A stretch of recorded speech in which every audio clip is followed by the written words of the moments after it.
Welcome to the Jurassic Park-Cast, the Jurassic Park podcast where guests chat with me about Michael Crichton's 1990 novel Jurassic Park, and also Not That Too.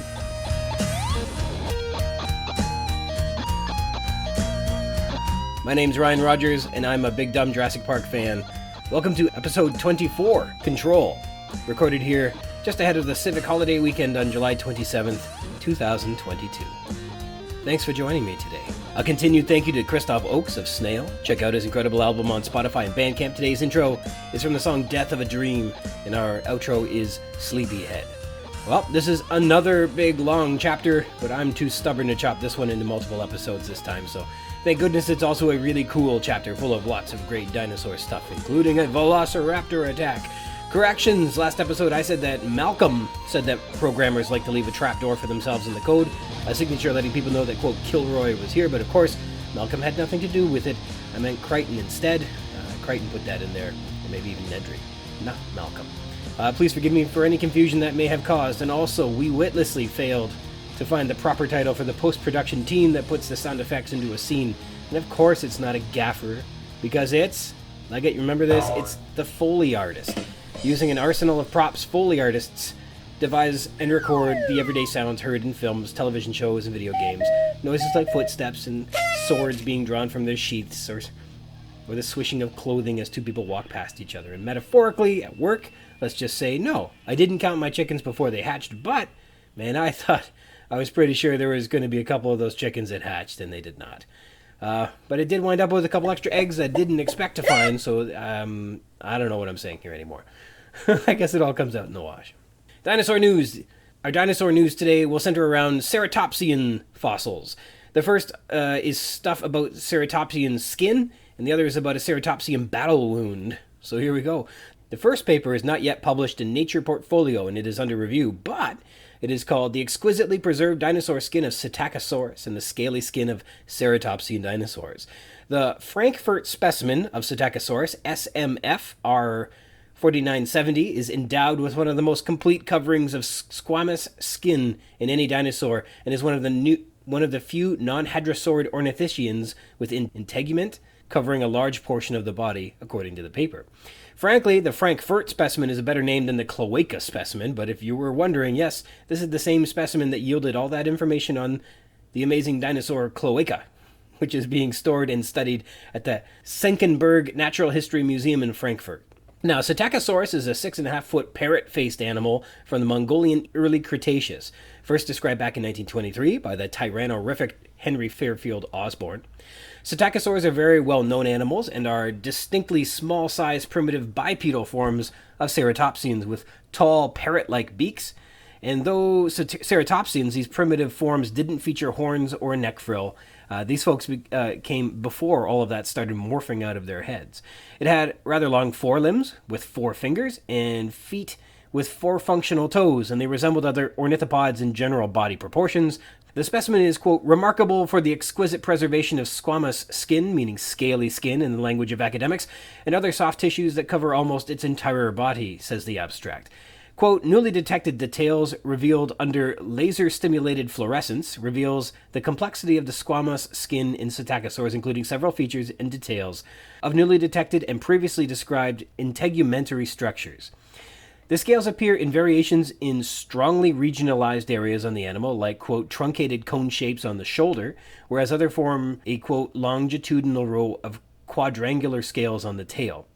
The cloaca is further described as having a longitudinal opening, or vent, which is a condition it shares only with crocodilians, implying that the cloaca had crocodilian-like internal anatomy, including a single ventrally positioned copulatory organ. And yes, copulatory organ is exactly what it sounds like. The authors have concluded that, quote, scalation was generally conservative in ceratopsians and typically consisted of large subcircular to polygonal feature scales surrounded by a network of smaller non-overlapping polygonal basement scales. A pattern is emerging in the body of evidence regarding skin impressions. A hexagram arrangement of scales present on the limbs of Psittacosaurus and Nasutoceratops is, at this stage, a unique ceratopsian feature. In all ceratopsians where skin is preserved, the flank bears feature scales set into a matrix of smaller basement scales. However, Triceratops is unique in having polygonal feature scales that are only slightly larger than the basement scales. and which have a central nipple-like protrusion. Interspecific differences in the architecture of both feature scales and basement scales support early comments on the taxonomic utility of scale patterns in ceratopsia and dinosaurs more broadly, says the paper's conclusion. The second paper is about Triceratops, the famous late Cretaceous herbivore from Wyoming and the Badlands of the United States, which is among the largest of all known chasmosaurines with solid neck frills and in particular 2 very long brow horns and a singular nasal horn. You know Triceratops. They're also known as one of the most successful groups of herbivores with long, low facial regions and pronounced beaks. Triceratops is special, especially among chasmosaurs, because they didn't have that windowed frill. Chasmosaurs are named after the chasm in their neck frills, the big window or circular-shaped openings in their frills. Well, somehow Triceratops didn't have that. It was just solid bone, making it one of the most absolutely solid and massive skulls of any known animal. Triceratops was very strange and very special for this reason. And here's some hot trivia. Triceratops fossils are the most common fossils ever found. Asterisk, because the skull is solid bone and therefore less likely to fracture during fossilization, but also because it's from the latest of the late Cretaceous, meaning it's been sitting in the rock for the least amount of time, eroding away, compared to most other fossils and dinosaurs as well. And there are other factors too, like they're found in very accessible rock formations, which have been pored over by thousands of prospectors over the years as well. And I elaborate on the asterisks. I mean, I read these details somewhere, and I believe them, but I can't confirm whether they're literally true or not. Maybe they're just probably true, I don't know. But I believe in them, and I read them somewhere, and for these reasons listed above, that Triceratops is the most common found fossil dinosaur in the world. So, Triceratops. Some cool trivia you can impress your friends with. Nonetheless, in this news article from the Journal of Scientific Reports, the authors of Histological and Chemical Diagnosis of a Combat Lesion in Triceratops, published on April 7th, 2022, say the holes in the Triceratops frill were likely from intraspecies combat. They studied the traumatic nature of the, quote, anatomical variants in their neck frill, which showed, quote, evidence of bone healing and remodeling by microscopy analysis. In the specimen they analyzed, nicknamed Big John, because this Triceratops is even big by Triceratops standards, found in the Hell Creek Formation of South Dakota, the right squamosal bone shows an extra fenestra with irregular margins and signs of inflammation, which means, yeah, he got stabbed in the head with a horn. Microscopy analysis revealed newly formed and healing bone with histological signs typical of the bone remodeling phase, adds the paper, saying he was healing up afterwards. They ran a chemical analysis too, which said something about glycoproteins and peroxidous osteoid substances, but I'm not even going to pretend to know what that means, other than they are, I guess, confident as one could be that this is evidence of 2 Triceratops smashing their horns at each other. Quote, the lesion was possibly caused by the horn of another Triceratops. The mediolateral diameter, equal to 5 centimeters, and shape of the caudal region of the fenestra coincide with those of the apex of the supraorbital horns. Furthermore, the Triceratops used their horns in intraspecific combat. So there we go. With the corrections and the dinosaur news out of our way today, please let me introduce you to my special guest this episode. All right. My next guest and I met when we were on a class trip to the Osborne Technologies laboratory, where he was bitten by a radioactive spider, but instead of gaining the superpowers of a spider, he instead just became a physics student and then a career physicist who's also very, very radioactive. It's Benjamin X. Lewis. How you hanging in there, Ben? Good. I'm doing well. You gave me that middle name after that superpower game. I knew that was going to come into play someday. Ben's tough run of bad luck didn't end when he was done being bit by a radioactive spider and still not gaining any superpowers. But this poor guy decided he was going to binge the entire podcast in preparation for this interview and read the book because of me. So sorry about that. You listened to every episode, was it so far? Or how many did you get through? Yeah, I think whatever you've released on Spotify, that's my only access to this. I don't have direct line access to all your latest ones, but whatever you released on Spotify, it's been me. So I've been listening to everyone. I really enjoyed it because I've been looking for a book club, and this is in some ways a bit of a book club. I mean, it is now it's two-way communication, but I've been looking for a book club and getting excited about reading books, and yeah, so I suppose that's true. Yeah. That's what this is in a way. Well, that's good. And I hear different people say they like the corrections. Some people tell me they like the interviews. Most people say they don't really care for the part where I talk about the book. I'm And then you get into like really nitty gritty details of how he's writing the book and things that maybe as a physics major I don't catch her on, right? So as a physics major, we kind of just read stuff, very boring stuff typically, and we don't catch her on any sort of extracurriculars that the author's doing, because really they're just conveying information for the most part. It helps me read fiction better, actually. The input that you're putting in there, I'm paying more attention to the small details. So. Well, there's all different sorts of things you can look at when you read a piece of fiction, and they range everything from how the author's writing to what the author might be thinking to what the characters are doing to what symbolism is being employed or what is not being employed. And there are all kinds of different messages that are being read. And we can get into some of those in this chapter and in this discussion. I think you had a couple observations that I know are going to lend themselves to a very interesting interpretation of what we've been reading. So first of all, you told me that you started listening to the podcast and it began to spoil part of the novel for you. So you had to stop, pause, and then finish the book first, which I presume is the correct way to enter into this podcast. You should have read some of the book anyhow. Yeah. I don't think you can enter the podcast as like a read along thing. It's like as if it's really like a book club. But I was reading and I was like, oh well, he's kind of giving away what's happening here, so I better stop listening. So yeah, I finished the novel, and then I told you I finished the novel. I'm really enjoying the podcast, and then you invited me as a guest, so I'm excited. So what'd you like about the book? Tell me, like, right off the hop, when you finally got you obviously not read the book all your life. Why was it what you hoped for? So, it's way better in the book than in the movie. The movie leaves a lot of like what is going on? Like they find eggs and then they just leave them alone in the movie. Like, that's right. Yeah. So the book finishes, and I kind of like that some of the people that really caused the problem actually end up being terminated by the end of the book, right? So, you're like in the movie, it's kind of like this guy is like, oh yeah, I want to open this Jurassic Park, and then a bunch of people die, and he's like, oh yeah, and I'm leaving too with the rest of the crew, and it was good that he found his end very fitting, I feel. Yeah, I mean, I also found it was also, I'm really into like economy and stuff like that, so I studied physics, but I'm into economy, I'm into optics. I guess that's about where my extent is in terms of my hobbies. So I read a lot of economic books, and I found that Crichton's commentary on capitalism was very interesting too, in terms of he talked about how, I think Wu is the scientist, that he wouldn't go solve cancer because there's no money in it. Right? As soon as you solve cancer, the government's just going to take it from you.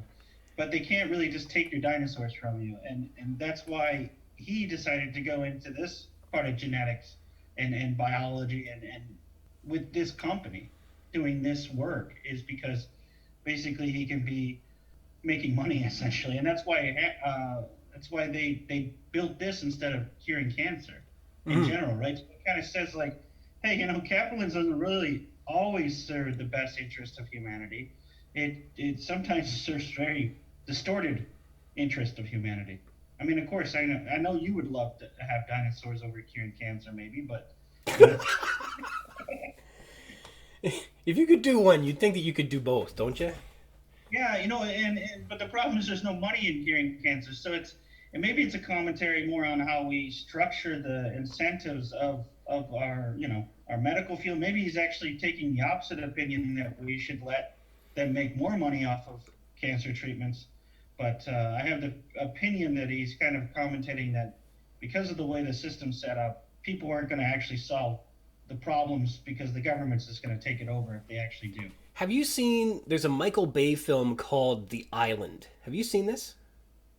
Yeah, I've seen it. It was with Ewan McGregor. I want to say Scarlett Johansson, but I can't recall. Yeah, I think it was Scarlett. Yeah, and yeah, I've seen it. And it's like Jurassic Park meets curing cancer. It's kind of if you were to take those two ideas and stick them together, it's cloning people so that sick rich people can have a source of good healthy livers and things like that should they need them in the future. And so they've got these cloned adults living in a prison or some sort of college or something. And Yeah, on an island, right? well, it's not on an island. The island is where they go when they pass. Like there's this mythological lottery, and you get to go live Yeah. on this fabulous utopia. And so that's what they tell them. But what they really do is they just go and take their organs out and throw their husks away. Yeah.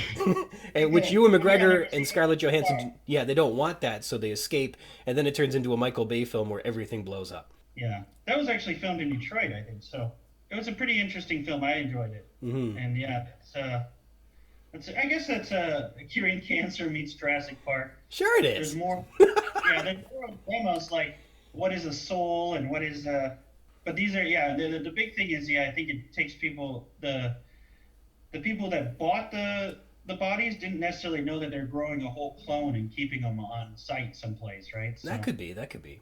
I also like Malcolm in some ways, but some of the stuff he said was really wrong.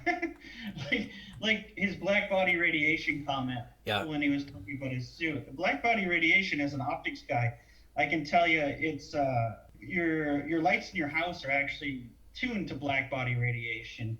So when you read like, hey, this is I don't know, I think it's like 3000 Kelvin color, that actually is the black body radiation color that they're trying to mimic. And Okay. so black body radiation is when something is warmed, a black body is warmed up to a certain temperature. Hmm. That's what color radiation comes out. And it's kind of weird that he's like, yeah, black body radiation. Maybe he's saying that he lets out some pretty bright colors because I don't know, but it doesn't make any sense. So from In a what lot of ways. I read into it as best as I could, for what I could understand was that they wanted to study there was the observation that when something heats up, it begins to emit light. And so they wanted to study to what degree the relationship was between heat and its absorption into something which was black, and its relationship to how light is emitted through the spectrum of ultraviolet, infrared, and the visual spectrum, I think. And so they created a test model, which was, I guess, when you're making an experiment, you want to eliminate as many variables as possible. So the black body was what appeared to be a hole, like a very small hole, which they shot heat through into a black sphere. And so inside of that black sphere, there'd be no variables like other lights and things like that to affect, theoretically, get a pure relationship between heat and its, I guess, increase. Emitting radiation. And then you could measure the radiation as it emitted as a visual spectrum. And so that would be the study, and then the results of how that energy and light is emitted from the black body would be the results of the black body radiation principle. Or I'm not sure what the outcomes would be called. I don't. So like, how does that relate to? It must, in some respects, show how heat is then shed off of something. Is it just light that they're looking at when they do black body radiation, or is it also heat and how you shed heat? Heat in a lot of ways is IR radiation, right? So you can't just say it's the whole spectrum, and how you define light, I guess, depends what kind of optical engineer you are. Some optical engineers only define it as a visible light, Mm-hmm. And some optical engineers go from X-rays all the way up to like very very high wavelength. So when you're in the higher wavelength, that's actually like a lot of heat. Like we emit a Mm-hmm. lot of IR radiation as human beings. That's how you can take a camera and you can see. Have you ever seen those cameras that like look at IR? Right, you can see our heat patterns coming off of us. Like in I think it's famous in the Predator movie, is it not? Yeah, Predator movie. Yeah, Right. that's perfect example. Is the Predator movie is that the camera captures your radiation. Mm-hmm. You might not be a black body, but it captures your radiation, right? It captures what you're emitting. Yeah. And because it's coming off as heat and energy. You got it pretty right, and I've actually used this black body radiation in my profession. Mm-hmm. I used to work in lasers and do laser cladding. It might not be the most OSA safe way of doing this, but essentially we had this laser that we're going into a black body, beam dump that we had, and we had on the other side of the laser we had a spectrometer that would measure the temperature essentially. So Mm-hmm. we had a spectrometer, which is something that measures the radiation that comes off of something, and how that works I can go into great detail. So you got to stop. And so that spectrometer was reading a certain values, but it had a filter in front of it. So it was blocking off some of the radiation, specifically from the laser, right? So we blocked off any back reflections from the laser, and so that it would only be everything but the laser. And we ended up taking a sheet of paper and printing it off on a high resolution printer, high color printer, and we set that kind of next to the black body, and we would sit there and be like, that looks pretty blue there, so let's go ahead and set a reference point of blue on the spectrometer reading. Yeah, we're sitting there and these things are warming up to, basically 4,000 Kelvin, 3,000 Kelvin. You got this big black body that's warming that hot. And we're just sitting there and we're just have like this piece of paper, like, oh, that's our reference. And I think it's still used to this day by the customer I was building the references for. He can use it for laser cladding and know what temperature the part is when he's looking at it. And that's how you use black body radiation. So you can use the radiation to understand how hot something is during processing without actually measuring it. The spectrometer sounds like it would have been handy. I remember there was a guy that was driving down my block once upon a time when I was a kid, and the muffler fell off his car. And so he walked down this, like, I don't know, 20 feet back to his muffler and picked it up. And, of course, burned the bejesus out of his hands.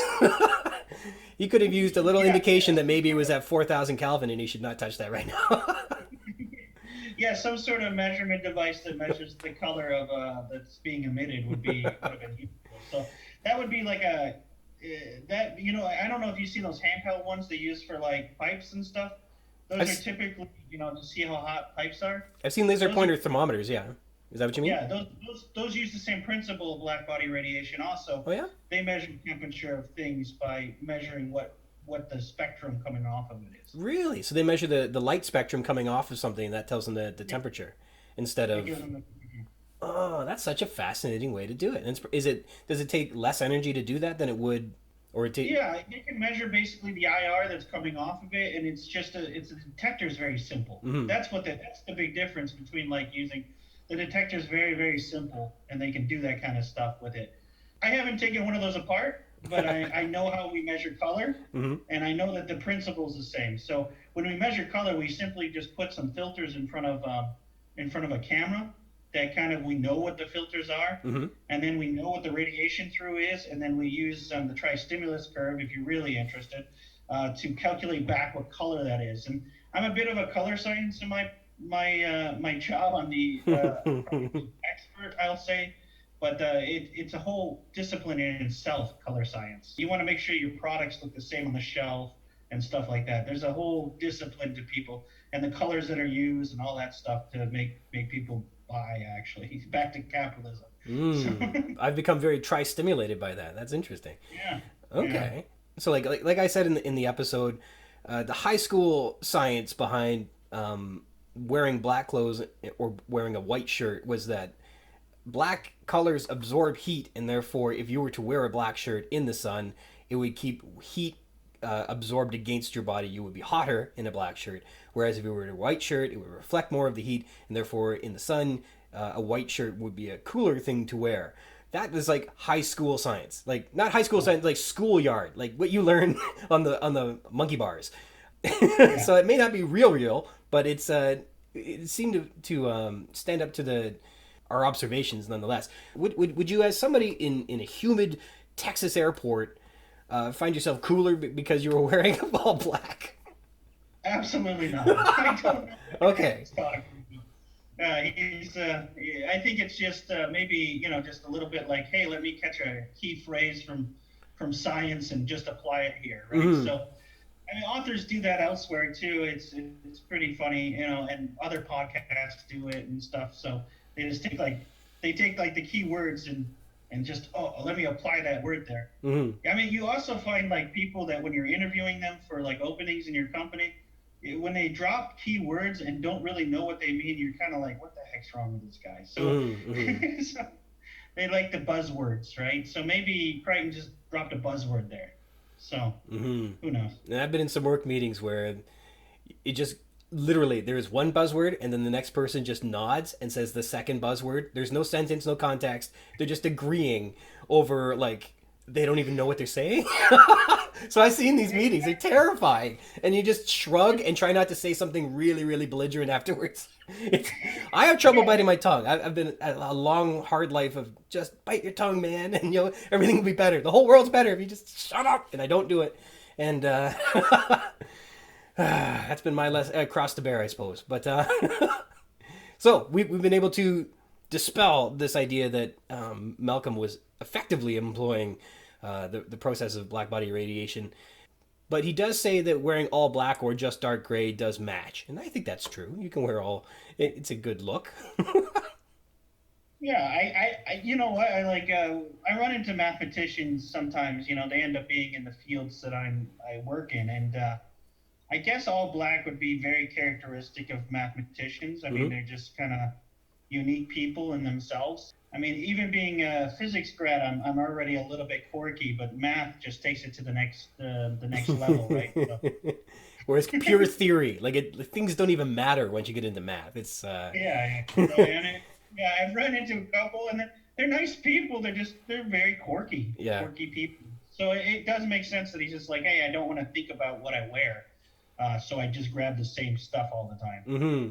And I think Malcolm instead is more employing this idea of culture jamming. He's trying to do something provocative or counterintuitive for the purposes of not fitting into the routine of your everyday life. He seems to be resisting this pre-programmed destiny that people kind of find themselves falling into, their routines and stuff like that. It seems like he's trying to be provocative. He's never mean, I don't think, and he's never really condescending. I mean, there are moments where he's argumentative, and there's times where he's pejorative against Hammond and things like that, but he's never condescending. All of his explanations aren't mansplaining or anything like that. He seems to be very clear-spoken and encouraging. He's lifting people up as opposed to just condescending to them, I think, in my interpretation. Even on heroin, right, or whatever. On the morphine. The morphine. Even on the morphine, he was very... But he was kind of like, I told you so. And he was a bit proud of that, I almost feel like. His commentary about people that actually execute things, it was I forget what kind of intelligence he called them. Thin-telligence. Thin-telligence, yeah. Yeah, so he called them thin-telligence. Basically, they just do stuff because they can. They don't really think about why, right? Or if it's right. And, I mean, that's seen quite a bit in fields that I work in, is that a lot of people just do something or file patents or not really with the expectation of actually making anything from that patent, but just because they can. And also just try something just because they can, even though it's not the best thought process. So you do see some people just try that, especially in what is called more of the forward thinking groups. They just try things and if they stick. I've been in groups like that before, and it's kind of fun. You just do stuff just because you can, right? Well, I think it comes with there's a very narrow band perspective, I think, with the concept of thin-telligence, that you become so specialized and efficient and successful at such a very unique process or outcome that you've lost focus on why are you even doing this? To whose good are you achieving these, this Olympic level of quality? So what? You can do this now. You're just Guinness World Record book, for example. You put more ping pong balls in your mouth than anybody in the world. But did you think about why? Yeah, that's good. Yeah, that type of stuff. That happens. Yeah, and there's a lot of people like that. They just don't really think about in the field of optics. That they're very focused. I mean, I'm probably thin-telligence, right? I have a very specialized field. I understand optics. Sometimes I have a hard time with conveying what I need to electronics or mechanics, but maybe I have thin-telligence. Maybe his critique was of somebody like myself, which is fine. Well, I think that there's a component of the American dream that's related to that concept of jack of all trades is the master of none. That if you want to succeed, you need to find your niche, be the best at it, and therefore prosperity will come upon you for becoming excellent and unique in your own way. And so I feel like there's that element of it, that you're doing it for for, as we were saying, with capitalist purposes. And I think the examples that are put in Jurassic Park are people are employing these biotechnologies whimsically and in secret, and they're doing it in a rush so they can make as much money as they can before the next person can do it. And so that's, I think, the Jurassic Park perspective on thin-telligence. And I think we can all, I guess, learn a lesson about that. But I think it's epitomized in that extraordinary line from the film. You spent so much time wondering whether or not you could. You never stopped to think about whether or not you should. And everybody loves that line because it strikes you right to the core. That touches every person. Yeah, yeah. And I wonder what thin-telligence Malcolm actually has, right? Because he's a mathematician. It's not like he's solving every problem. I guess he feels like chaos theory is so broad that it's not thin-telligence, right? Mm-hmm. He does come with a sort of existentialism. He's got a bit of Nietzsche in him in that, almost all efforts are fruitless. Like, to what end are we doing anything? The world and the universe are so broad and wonderful that we are just these specks we don't make a difference. There's no irreplaceable man sort of thing. And, like, we don't ever hear about what he's ever accomplished or what successes that he has had in his career other than he doesn't believe in Jurassic Park. That's literally the sum output of his famous career that he's dug out for himself. So, yeah, it's a good point. Like, when Malcolm's not at Jurassic Park, what is he doing? Yeah, he's doing some sort of chaos theory, right? And in a lot of ways, it's as someone in a lot of ways I predict the unpredictable, right? So I predict how light's going to behave through a system that has scattering elements and things like that. And basically, I brute force it, right? In my world, I brute force it. I send millions or if not billions of theoretical rays through the system and take the average resultant from that. And from that average resultant, I can kind of get a picture of what tail light's going to look like or what a heads-up display is going to look like to the driver. And I can predict that type of stuff using what's called Monte Carlo simulation. And what I don't get is he never really goes into the chaos theory that proves that the park is going to be bad. He never goes into his assumptions because, let's be honest, you have to even still somehow narrow down your assumptions. Even if you say it's wrong, you have to present your assumptions of the world, right? Mm-hmm. And his assumptions are basically, it's going to fail. That's it, right? So, yeah. Very interesting. And he mentioned some things in the book that are now you can simulate. He mentioned like turbulence and things that you see that you can't simulate, and you can simulate that type of stuff nowadays.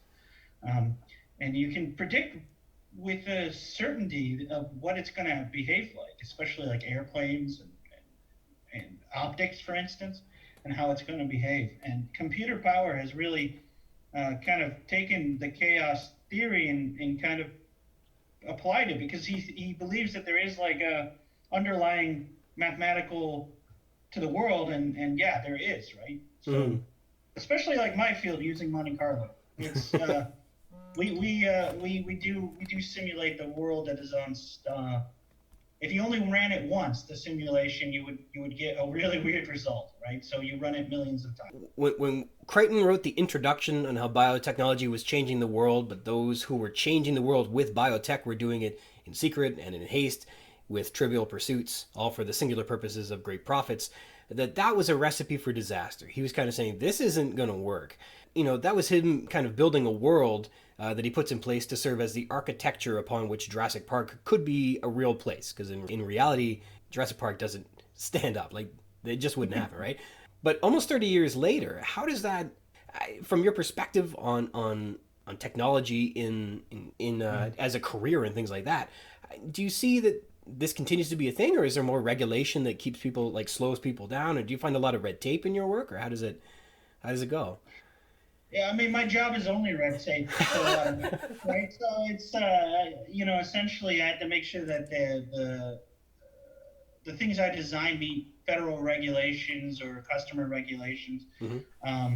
But I think that my red tape is basically for safety of the opto, make sure it's performing to what the expectations are.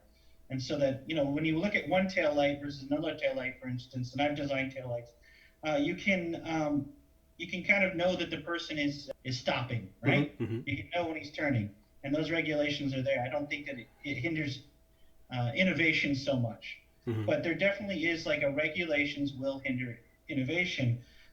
Let me take an example. I wasn't, if you look at headlights, and just recently this changed, but I don't know if you've heard of adaptive headlights that actually like turn on and off parts of the light so that when you're driving, you don't blind the person across from you, but you can still have your high beams on Okay. to look at the road ahead. I haven't heard of that, but I love the sound of it. Yeah, that was hindered in the United States until recently. I think it was February that was actually changed. The regulation was changed so that was legal. It's been going on in Europe for quite some time, and we knew in the industry that eventually the regulation would get changed, but it's a slow process, right? Mm-hmm. It's takes a while. So you will find that new cars will be coming out with that type of technology in North America soon. And Canada follows most of what we do in the United States. They have like one exception, which is like they have to have daytime runner lights. And then Americans kind of picked up on that now it's kind of a jewel of the car. Makes it look pretty, right? So that's it's almost on every car now. But yeah, adaptive headlights is a good example of regulation kind of slowing down innovation. But I'm not sure. I mean, I think with the FDA, it does slow down a lot of innovation because it just takes so long to bring stuff to reality, especially because you have to prove it's safe, right? Mm-hmm. So, did you find that there was a particularly strong anti-capitalist message in the book? Did you feel like Crichton really felt as though regulations were too loose, that people were too free to do harm? Did you feel? Yeah, I think it was. Yeah, I definitely felt like the anti-capitalist feel was there in this book. Maybe not so much anti-capitalist as you need to caution capitalism and make sure that it's well regulated. A well-regulated capitalist system is essentially what we kind of have nowadays. Mm-hmm. An unregulated one is there's a lot of dangerous things that can happen. Mm-hmm. Yeah, for instance, OSHA is there just to protect employees. Before OSHA, there wasn't anyone around. But to be fair, like on the regulation side, usually regulations don't come until after something's happened. Yes. Right? Yeah. Yeah. So it's not like they can predict that a dinosaur park's going to come up Mm-hmm. and then regulate it beforehand. So I'm sure plenty of regulation happened after this disaster. But I haven't got into the second book, Lost World, but I'm sure after Lost World, the Costa Rican government was very much saying, "Hey, we should stop this." So, I'm trying to recall how reactionary they are. It's not a big selling feature of the book, but they are active in making sure dinosaurs aren't something you can find. I mean, but he made it a point to blame the venture capitalist also in this, right? Mm-hmm. He even said, "This is your fault. You need to fix it." Mm-hmm. To the lawyer, right? So he made some points that hey, you can't just say that you're operating under capitalism and disregard all the ill effects of it. I mean, it could be comments about global warming, even in the end. Yep. Is that we can't just have unhindered capitalism. Personally, I feel capitalism has been the best to drive individual incentives and things like that, but it needs to have some collectivism involved in terms of it needs to be some oversight and general interest of the many over individuals, right? So. Mm-hmm. So would you have considered Jurassic Park a piece of socialist literature? No. No, I don't think so because it's they still. I don't think so. I don't think it's a socialist literature. Okay. I don't think it's that. Okay. Well, I just thought it was this warning against unbridled capitalism. Yeah, just unbridled is a good word. You have the words for this. Yeah, unbridled is a good word. So that's a great word to describe this. Like basically, you need to rein this in a little bit in order to protect people. So. All right, you wanted to talk a bit about chaos theory, so let me see what I can do here to get us rolling. One of the storytelling contraptions that Crichton uses for Malcolm to interpret data is to see data plotted out in graphs. And then by virtue of seeing the shapes of these graphs, he can interpret the number of factors required to produce the results. And this doesn't feel crazy. So if I think back to my high school days of plotting out quadratic equations, you plot out x, and that makes a straight line. You plot out x squared, and you get the parabola. You get the U shape. And x cubed, and you get two, what are they called? Inflection points, right? And then as you get, x to the exponent 4, you get 3 inflection points and so on. So when you see the shape of a graph, you can actually kind of visualize what type of formula you're seeing. That's not crazy, right? No, and actually Excel does that. Okay, yeah. Excel adds trend lines, and you can do trend lines. And sometimes when I'm looking at data, I actually add different trend lines to try to get a formulation of it. Mm-hmm. I do that quite often, actually, to try to simplify the equations so they're not these massive equations. Especially if you're dealing with something like polarization, which is dealing with cosine squared type of equations and the compilation time to do these type of things. If you can make it a simple, x equals y, a y plus b, life's a little bit easier, right? Okay. So that's like an example of like rounding a number up to the nearest 10 in formula terms. You just simplify it a bit, and then if you have to get specific, you can go back and do that later. Yeah, you can. Well, and you can also reduce the computation time to do calculations. Sure. Or the requirements of systems, right? So, especially in manufacturing in the capitalist world that we live in, I need to produce as many as possible as quickly, right? So it's possible. So I came up with 3 examples from the text that show where they look at a graph instead of like actually looking at the figures, and that graph immediately tells them what they need to know without actually looking at the numbers. And so the first one is a temperature spike in the freezer when Nedry steals the embryos. Dr. Wu looks at a chart of the embryo storage monitor, sees a temperature spike on the chart, which would be a sign that the door had been opened and someone had been in the freezer. Meaning, I guess, like some coolant had escaped and the temperature rises a little. So here we have a spike in the graph, and that changes the expected data and the shape of the data. And so Wu can immediately see that something is incorrect just by looking at the chart. So I thought that was a pretty good example of how you don't need to really know what all the numbers are. Just when you see a graph, you can see, yes, there's a problem here. So that was pretty good. The second we get is the Procom-Signathus growth chart, or the height chart. So when Dr. Wu shows the Procom-Signathus height chart to Malcolm, he says, look at this. And we're told that there is a Poisson distribution for the animal population, which is like a regular looking bell curve, which is high at the top and then symmetrically tapers on either side.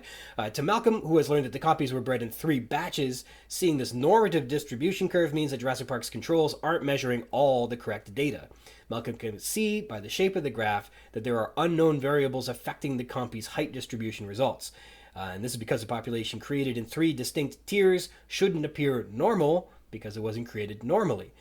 First of all, Benjamin X. Lewis, what's a Poisson distribution usually used for? So I'm not the expert in this, but they typically are using this for Six Sigma manufacturing in my field. So they're basically making sure that any of your tolerance stack up or anything to that nature isn't past that curve, and you're getting the 99.9 percentile. Mm-hmm. I am not an expert in that, and so some of your people that listen might actually correct me on that. But essentially, they have a tolerance stack up, and they look at the Six Sigma, and they make sure that while manufacturing, they only have so many errors, and then it falls within a certain margin.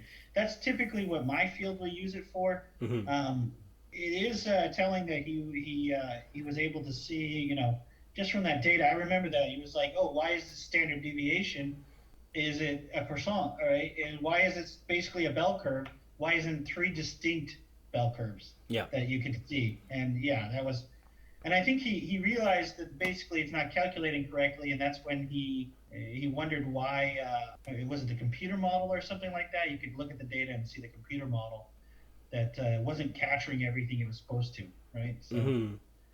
Yes, and so that was evidence that they were breeding because it's a natural population, and so that was the idea that. So they ended up morphing together and doing that. I don't typically use that I'll enter in that data that I get from a supplier into the distribution. From what I could tell, it sounded like the Poisson curve was used when you were looking to measure probabilities, or you're looking at the rate of change or the standard deviations between results. That you wouldn't necessarily do that if you're just plotting out a graph. You wouldn't call a chart that shows you kind of one variable plotted out. That wouldn't really be something you would use as a distribution curve for. But it just seemed like an odd, like a physics term that he threw in that, but it didn't really show a function of what physics is used for. You know what I mean? Yeah. Yeah, Crichton probably did that type of stuff. I mean, he did it throughout the book, right? Yeah. It's kind of like, well, I'll just let this go. Like, yeah. Where my reading through the book, I'm like, whatever. I'm having fun. I don't want to get too like angry at him, right? So, no, and I don't want to get angry at him either, but sometimes it just comes up. Yeah. So the last chart I had here was the public health services in San Jose had an infant mortality rate in the towns of the west coast of Costa Rica from earlier in the year 1989. Gennaro presents this to his group of consultants. It shows that infant mortality rates are spiking and then falling in a trend that's increasing. And the graph shows that there are periods where the rates sharply decline, but then spike, and then decline, and then spike even higher. And to them, the shape of this graph, to Malcolm anyhow, is a series of undulating peaks and falls, which as an aggregate, is growing. And upon glancing at this, Malcolm conclusively states that escaped dinosaurs are not causing the spikes in infant mortality rates. The shape of this graph indicates that the variables affecting the results are too numerous to be explained by a singular variable, as in escaped dinosaurs. Even if that variable is escaped dinosaurs, which we kind of know is to be true, by the end of the novel, we're told that the lizard bites have stopped. We're told, thankfully, the lizard bites have stopped. But we get no word on whether or not the infant mortality rates have returned to normal or not. So Michael Crichton may have unleashed some other horrible infanticidal maniac upon Costa Rica that just wasn't the subject of this novel. But we have now a body of 3 examples where we have the shape of data being informative not by what the actual figures are, but just how the graphs plot is meaningful to us. So I think that was pretty neat. And we have chapters called the shape of the data and things like that. So this is a good way for us to kind of skip past the math part and just get right to the results part. And I think Crichton was appropriately doing that instead of trying to walk us through it. Yeah, you might get bored if you try to do all the math, to be honest. Yeah, it wouldn't be as much fun to read. It's really boring stuff. I mean, in the end, it's just having all that information, to yourself and trying to explain it to someone else. We as engineers typically want to go right into the math, which is completely boring, right? So you need people like Crichton to basically say, okay, skip the math. This is the basic concept. You can take data and you can do this. I have read a book called Structures and Why Things Don't Fall Down, which is a great book. It's actually a great book I feel it's a great book for even engineers to kind of read, to kind of make fun of ourselves a little bit and how math and tied to math we get, and we lose focus on the basic concepts instead we are focused on the math.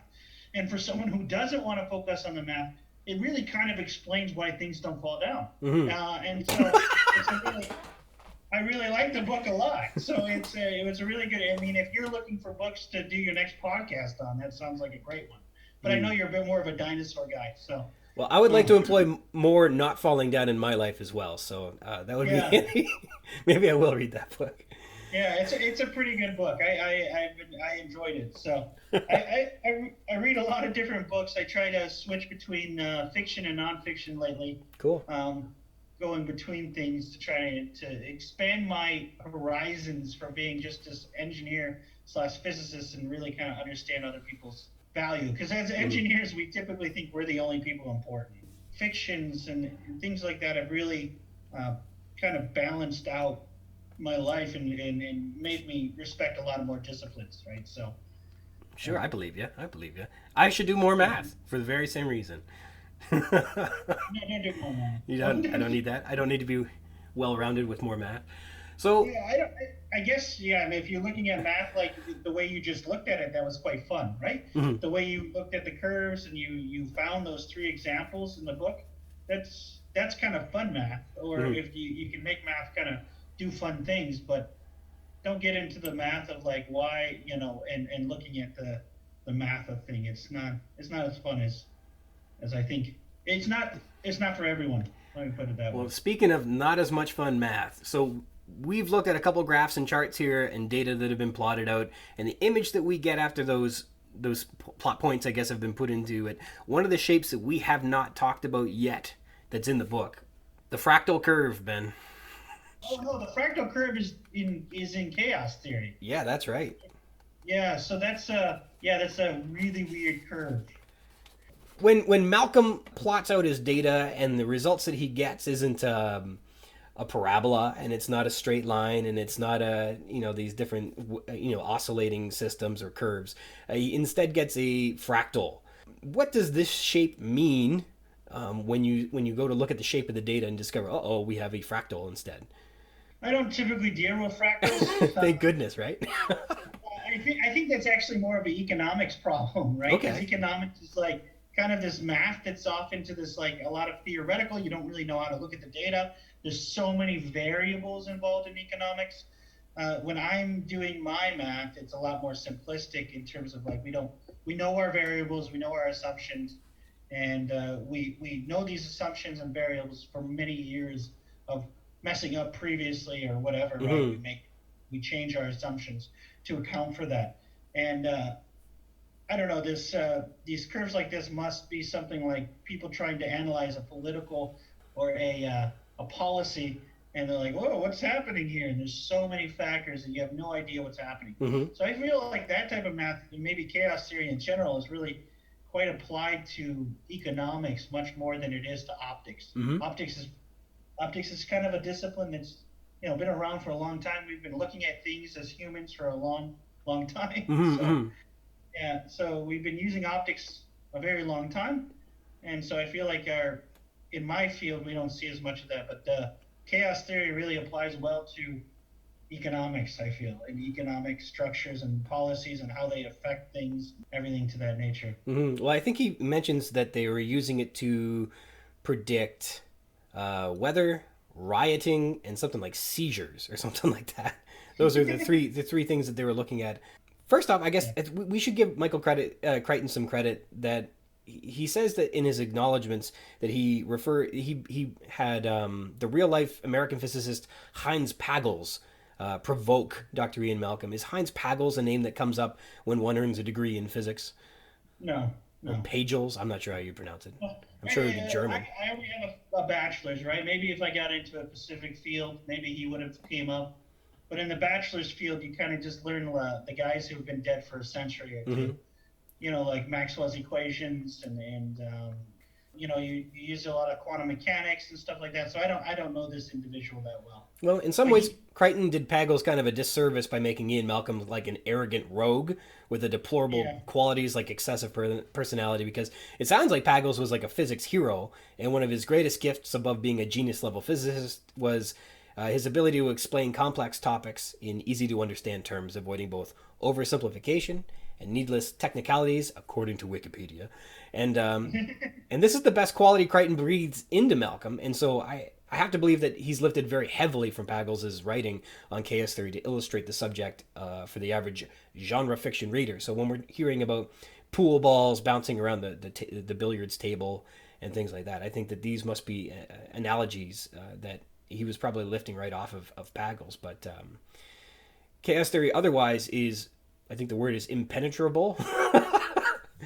uh, so I looked at, there are three qualities of something that is a distinctly chaotic system.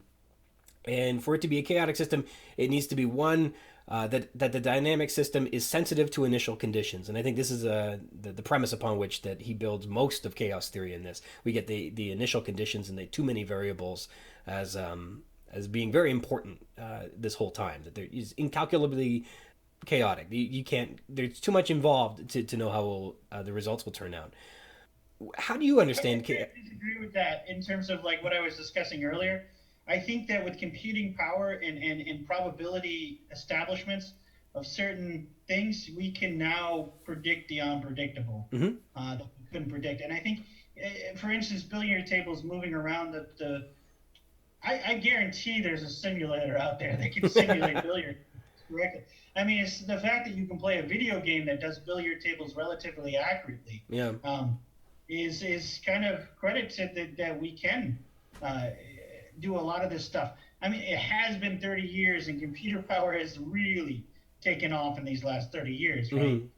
I hardly, and when we mention math, I hardly do any real math anymore. I just tell my computer to do all the math for the most part, right? So I kind of, I think that the initial, maybe there's still a lot of things, like I mentioned, the economy, that really can't be predicted that well or controlled or understood on a level, but turbulence on a jet, billiards on a pool table, I feel can be Mm-hmm. right nowadays. So, from your understanding, from the physics end of things, how does what more to chaos theory than what we're given in the book are you familiar with? Yeah, and once again, I didn't really study chaos I theory don't. because I can't believe like that. it's Really? a relatively new in terms of new. I mean, it's kind of new when it came out, right? When the book came out, it's relatively new then, right? So it's not this the theories of this and the butterfly flapping its wings in one location causing a big problem someplace else. This is kind of a newer thought process, and I didn't really study it in university. But we can take quantum mechanics and basically apply it with chaos theory. I feel in terms of like a lot of probabilities, and you just keep adding on all these probabilities on top of each other. That a result will end up being something completely look kind of random, but in the end, it's a bunch of things put together that end up giving you that result. Mm-hmm. That's where I think using Monte Carlo simulations, like I said, you can really kind of hone in chaos theory and actually control it as long as you know your assumptions, right? Mm-hmm. Mm-hmm. And that's the thing. He never mentions his assumptions. I feel in the book, like, hey, these dinosaurs, like he doesn't know much about dinosaurs, Right. right? He doesn't know how they behave. He just says, yeah, they're dangerous, right? So they're gonna kill everyone, right? I know that there's one part where I was laughing about how it seems like one of these properties of a chaotic system is that it has dense periodic orbits. And when I went to look at that, they didn't even use words to describe what this means. It was literally just the square root of Greek letters, followed by like symbols that don't like we're literally from an alien universe. I had no idea what I was looking at. Dense periodic orbits don't make a lick of sense. Strange attractors, I can't make any sense of. They don't even use English to say No, they what these don't. things They use mean. mathematics, and then a lot of times mathematics feel like it's such a kind of language that people would understand, and other people would understand. You have no idea what they're talking about unless you're a specialist in that Mm-hmm. field, right? Mm-hmm. So, or really intelligent, which you know I like to think of myself as relatively intelligent, but I'm not one of those really, really, really intelligent people who can just look at this math and understand it. It would take me quite a long time to understand it. And you did mention that breaking down these complex things into simple terms is a real valuable thing to be able to do. And Mm-hmm. that's the real scientists that make impact on the world. Like for instance, Einstein, right? Mm-hmm. He was able to really break stuff down pretty simply for people to understand, even though it's very, very complex, like special relativity Mm-hmm. and E equals MC squared type of stuff. So he he broke it down into a lot more simple terms, right, for everyone to understand. I feel So like Stephen Hawking's A Brief History of Time, I think that's the name of the book, was like yeah, super accessible. It wasn't even a very long book. Like I yeah, remember that being very, very, very easy to read. Like anybody could have picked that up and been like, no problem. yeah. And I think those are the real scientists that really make it so that it's kind of for the common man, right? So Mm-hmm. Mm-hmm. Yep, and it seems like Stephen Hawking got famous. and Neil deGrasse Tyson is probably the modern one that's doing that a lot, Mm-hmm. right? So he seems to be doing it.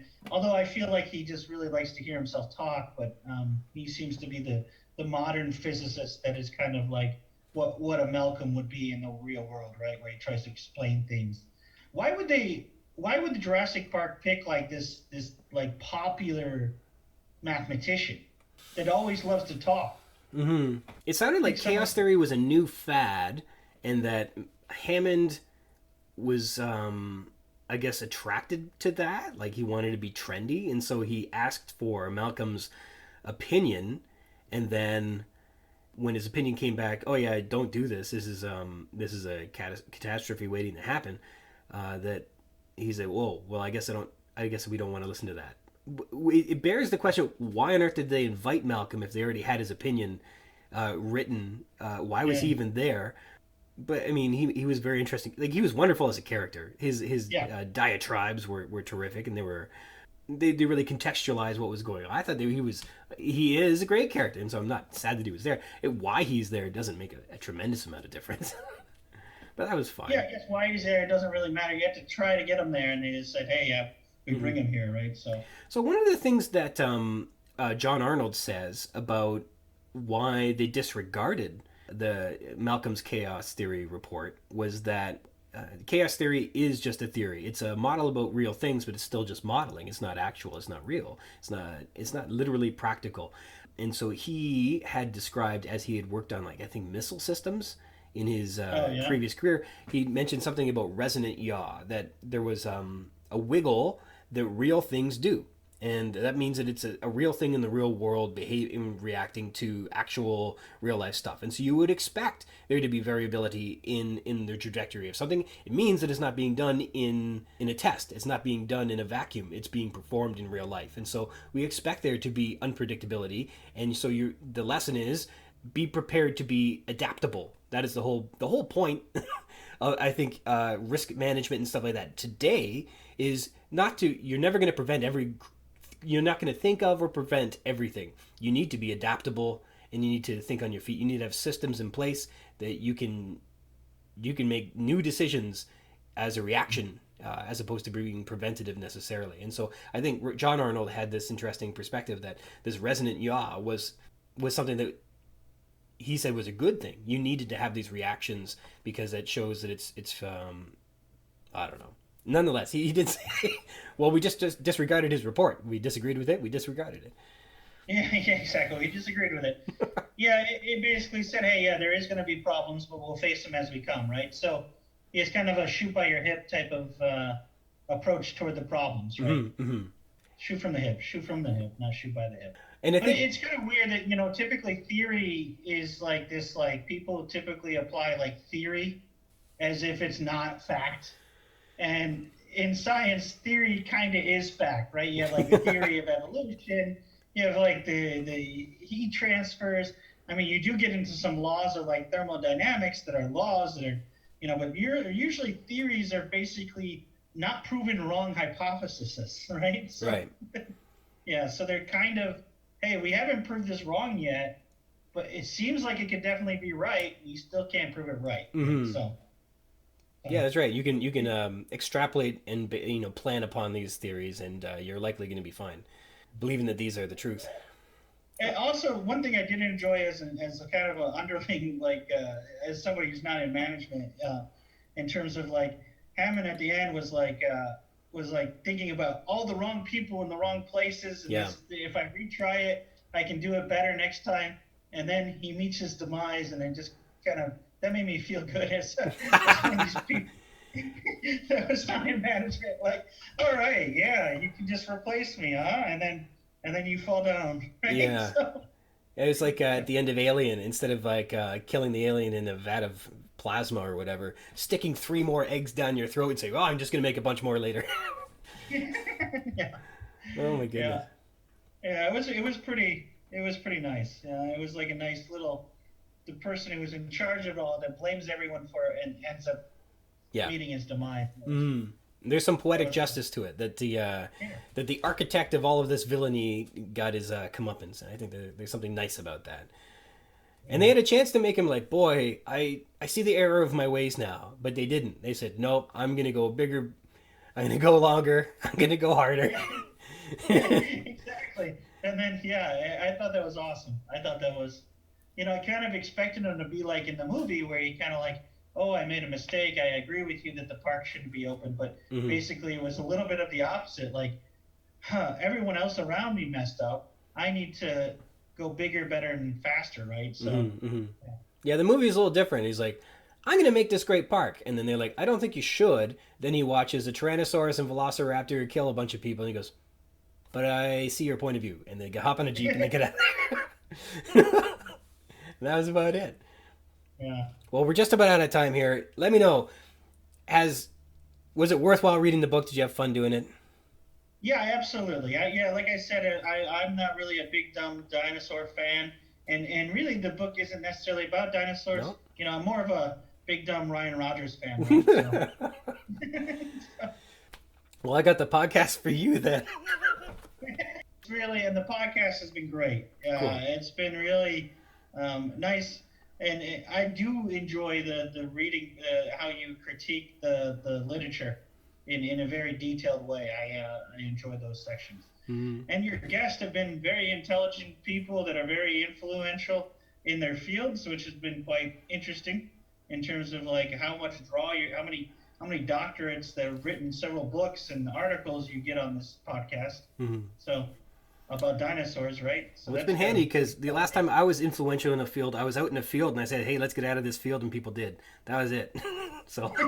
And but it's been a lot of fun doing this podcast. And you often ask your guest, "Would you do it again?"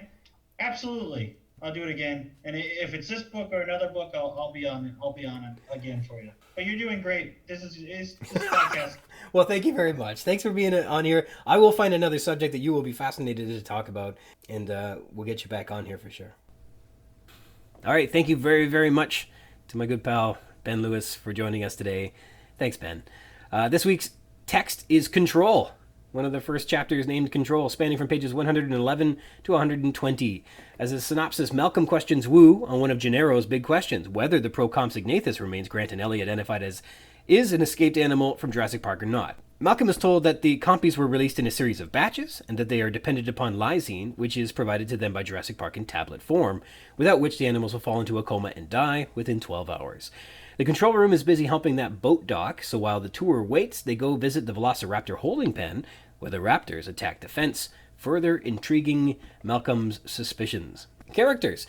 Ian Malcolm, he's questioning Wu on his cloning results, including how many different species they've made. Wu's uncertainty with the answer astonishes Malcolm. Malcolm questions Wu on one of Gennaro's big questions, whether the Procompsognathus remains Grant and Ellie identified is an escaped animal from Jurassic Park or not, and Wu tells him all about them. Malcolm learns that the compies were released in 3 batches, each 6 months apart, to reach a target population of 50 animals, and Malcolm says 50 animals is a lot to keep track of. He persists, questioning what would happen if a compy were to escape the island. Upon hearing about the velociraptors being very smart, Malcolm is also becoming very interested in how smart these things are, and I assume that he's questioning their intelligence for the purposes of evaluating their cage-breaking capabilities. Malcolm estimates that the power plant's output far exceeds the needs to power a resort. It's enough power to a small city, he believes, and Malcolm also answers the riddle of what the goats are all for. Quote, probably they feed them to the dinosaurs. During the raptor attack, 3 animals throw themselves against the electric fence as if they didn't see it there, to which Malcolm concludes they aren't, quote, tremendously intelligent, in his opinion, and Malcolm confers with Grant over the speed and menace of the velociraptors on page 118, summarizing, so these velociraptors look like reptiles, with the skin and general appearance of reptiles, but they move like birds, with the speed and predatory intelligence of birds. Malcolm inquires with Grant on whether Hammond has recreated, quote, persuasive animals on page 119, on whether the raptors' coordinated attacks are behaviorally consistent with the interpretation of the fossil record, and if Grant believes the raptors were intent on killing them given the chance, and Grant agrees on all fronts. Malcolm finds this problematic, as he understands that, quote, large predators such as lions and tigers are not born man-eaters on page 120, which Grant agrees with. These animals must learn somewhere along the way that human beings are easy to kill. Only afterward do they become man-killers. It's Malcolm's theory that the velociraptors would be even more reluctant than lions and tigers to attack a human being because we are so foreign and unknown to them. So, he wonders, have they learned somewhere along the line that humans are easy to kill? He's fairly sure it's true, and further comments, I shall be extremely interested to see the control room now, on page 120. Dr. Henry Wu isn't exactly sure how many different species they've cloned so far on page 111, he tells us. He thinks it's 15 and refers to Ed Regis. He admits that after the first dozen, he quit counting due to the developmental processes, successes, and failures, which ebb and flow, that the exact number of species on the island fluctuates. Wu admits at one point they almost had 20 species of dinosaur. Wu confirms that one species is a Procompsognathus. Intentional or otherwise, Wu believes that the compies are Jurassic animals, which they are not.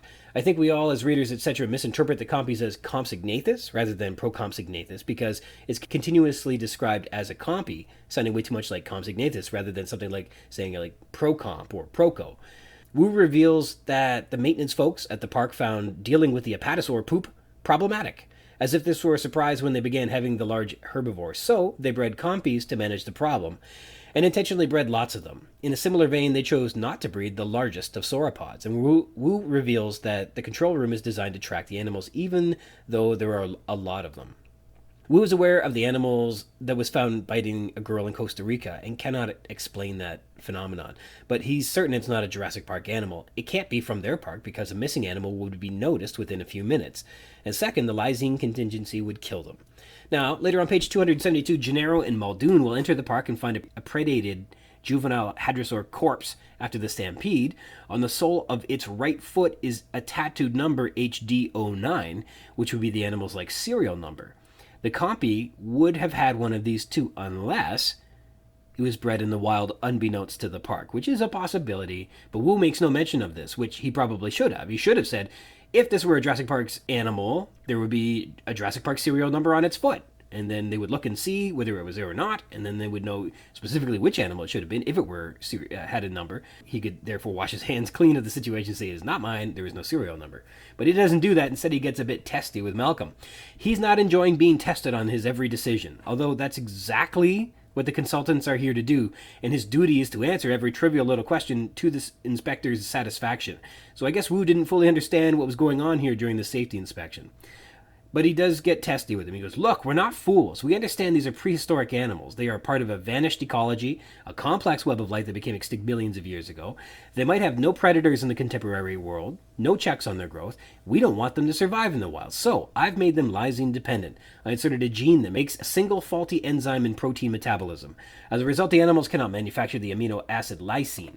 They must ingest it from the outside. Unless they get a rich dietary source of exogenous lysine, supplied by us in tablet form, they'll go into a coma within 12 hours and expire. It's not expressly noticeable in this chapter, but Dr. Wu is actually a real genius, and Crichton illustrates this by having Wu's vocabulary exceed even what we get from Dr. Ian Malcolm. Malcolm, as I've suggested earlier, does an excellent job relating to the common man, making his language relatable. He isn't in an ivory tower, and he doesn't look down on people. He's being persuasive. Wu, on the other hand, is a genius, and he doesn't care if you understand. We'll see more of this as we go on, but Wu's vocabulary is Crichton's added touch to show us that Wu is a genius, unique among everyone else at the park. Quote, they must ingest it from the outside, he says, unless they get a rich dietary source of exogenous lysine, which they'll go into a coma and expire. Spielberg dumbed that down in the movie and just says, quote, unless they're completely supplied with lysine by us, they slip into a coma and die. Wu's vernacular doesn't stoop down, and it's going to get worse during Wu's backstory in the novel, you'll see. Also, Wu is put up against Regis in a comparative way, sort of, as they both discuss the velociraptors. While Regis is a spin master, bending the truth or outright lying with a nod and a smile, Wu shows sudden discomfort as questions about the adult raptors begin to get asked. He's nervous about the adult raptors. There's a secret there. At Regis is more up to date on the park's status and can confirm that there are 15 different species on the island. Leaving Wu behind in the lab, Regis leads the tour back to Control, where he finds that they're docking the A and B, which causes him to cuss a little bit on page 113. Apparently, docking can be very disruptive or difficult, but it's something that causes Regis some anxiety. When Grant asks if there are any adult velociraptors, Crichton notes specifically that Regis says yes without hesitation, as if there might be a moment for pause there. But Regis is in full spin mode, and he's like, the park is safe and it's under control. There's nothing to hide, according to his continuous lying. Regis says the raptors won't be integrated into the park, quote, for a while, cheerfully putting the backhoe incident from January to the back of his mind. He happily takes all who'd like to go to visit the raptor pen on page 115. Ellie Sattler. Ellie pipes in about wanting to know what happens when a dinosaur is bred, but it shows itself to be flawed. And she'd also like to ask questions about the Velociraptor mongoliensis, and given a chance to see the raptors, Ellie says that she would also like to go do that. She goes with the group to visit the holding pen. Ellie is the first to identify that the low, humming, gasoline-scented concrete shed is likely housing a generator on page 116, but she's unsure of what the animal enclosure with goats is for. At the raptor pen, Sattler is the first to spot the raptor, and she points it out to Grant. She blurts out that the raptor attack happened fast on 117. When Malcolm asks about coordinated attacks without language, she chimes in, channeling her inner Jane Goodall or Diane Fossey, perhaps an homage to other famous and accomplished female biologists, saying that, language isn't necessary for coordinated hunting. Chimpanzees do it all the time. A group of chimps will stalk a monkey and kill it. All communication is by the eyes. Dr. Alan Grant. Grant questions how Wu may know what the timing of an alien unknown animal's development is, and how he could therefore judge whether it's developing correctly or not, on page 114. Grant would be a good candidate for comparing how an animal develops at Jurassic Park versus the fossil record, after so much time comparing the osteology of Maiasaura in his work with hadrosaur nesting colonies, infants, juveniles, and mature adults mentioned back in episode 8, Shore of the Inland Sea. Upon hearing that there are adult velociraptors in the park, Grant thinks he'd like to take a look at those, and Regis obliges. He goes with the group to visit the holding pen on 115, and we're again reminded that Grant likes kids. It was impossible not to like any group so openly enthusiastic about dinosaurs. Grant used to watch kids in museums as they stared open-mouthed at the big skeletons rising above them. Grant makes conversation with Tim, asking about, what he knows about velociraptors. And Grant elaborates that some dinosaurs may have been quite intelligent as they head to see the velociraptors, and also he makes sure to mention the generator shed that must contain what he considers a, quote, big generator. Grant posits that the immense power being generated may be required for perhaps like the computers. We'll probably learn later that it'll be for the fences, right? We're again led through the novel by sensing what Grant senses, rather than being told what he does. He, quote, hears bleeding as he walks forward north a few yards. He shares in Ellie's confusion for what the dozens of goats in the animal enclosure are for. While waiting for the raptors at the pen, Grant hears flies buzzing in the air. Much of our perspective from Grant expresses how he feels the world around him, and perhaps this is tuning into his inner outdoorsman, communing with the wilderness that we're meant to appreciate from a barrel-chested, big-bearded character in a Hawaiian shirt, jeans, and cowboy boots, right? Ellie points the raptor out to Grant, and when he realizes the velociraptor is hunting them, it gives him a chill on 117. His impression is the raptors are pack hunters for whom ambush is an instinct, and Grant feels their speed was astonishing. He barely saw them move. Upon watching the raptors attack, Grant believes that their initial beliefs that dinosaurs were hot-blooded and led at very active lifestyles actually falls short of what he's observed. They're even more incredibly swift than he had imagined. Grant tells Malcolm that these cloned reconstructions are the genuine article. He believes that these are literally cloned dinosaurs, and not bioengineered monsters designed to resemble dinosaurs. Alexis, or Lex, Regis asks if she too would like to visit the raptor pen, and she says no, and they opt to play, quote, a little pickle instead, on 115. Tim, he goes with the group to visit the holding pen, and he is considered, quote, the kid tagging along. He gets to chat with Grant about velociraptors. At the raptor pen, Tim has trouble seeing the velociraptors through the ferns, and then the group is fascinated with the attack at first, leaning in to see the raptors after they struck the fence, but Tim screams when the third raptor strikes, scaring him. And therefore Tim swears in this moment. Compies, the idea that the Procompsognathuses would be used like jackals to dispose of carcasses is kind of brought up here, but really they're here to dispose of biological waste like poop. Wu says the Procompsognathuses are, quote, very distinctive animals, and they made an unusually large number of them to scavenge the dinosaur waste on the island. Employing copies to perform as pooper scoopers is the idea of creating Jurassic Park as authentic as possible to a real environment. Wu says that the compies are actual scavengers from the Jurassic period on 112, although we're told by Grant earlier in the novel that the Procompsognathus is a Triassic animal when they are discussing rediscoveries on page 45 back in episode 9, Skeleton. If it helps, again, the Procompsognathus is much more like a Coelophysis of the late Triassic rather than a Compsognathus of the late Jurassic. Compsognathids are far more derived than the Coelophysids, but their body shape are similar. And in fact, so similar that when Procompsognathus was first discovered, it was believed to have been an early direct ancestor, sequentially predating Compsognathus. But, as with the Proceratosaurus and the Ceratosaurus, though they had similar shapes, that didn't mean that they were necessarily closely related, and Proceratosaurus and Ceratosaurus are not. Neither is Procompsognathus and Compsognathus.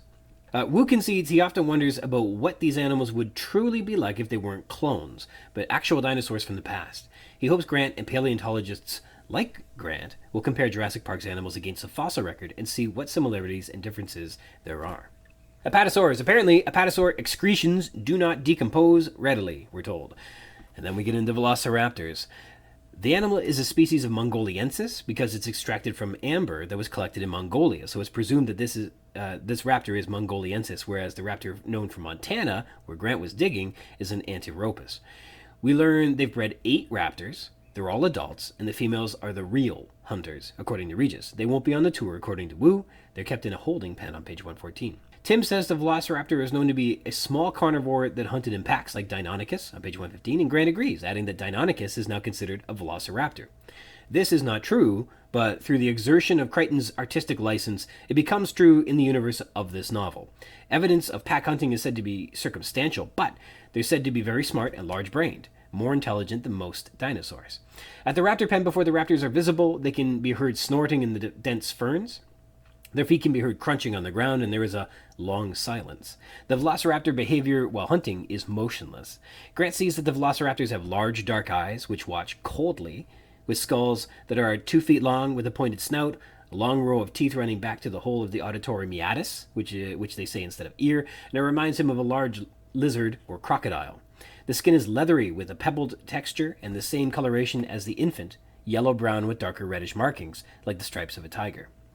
The forelimb is strongly muscled with 3 grasping fingers ending with curved claws. They are powerful, have 6-foot-tall bodies, stiff balancing tails, limbs with curving claws, and open jaws with rows of jagged teeth. A raptor attack is a coordinated and sudden pack attack from the left and right. The charging raptors cover 10 yards to the fence with shocking speed.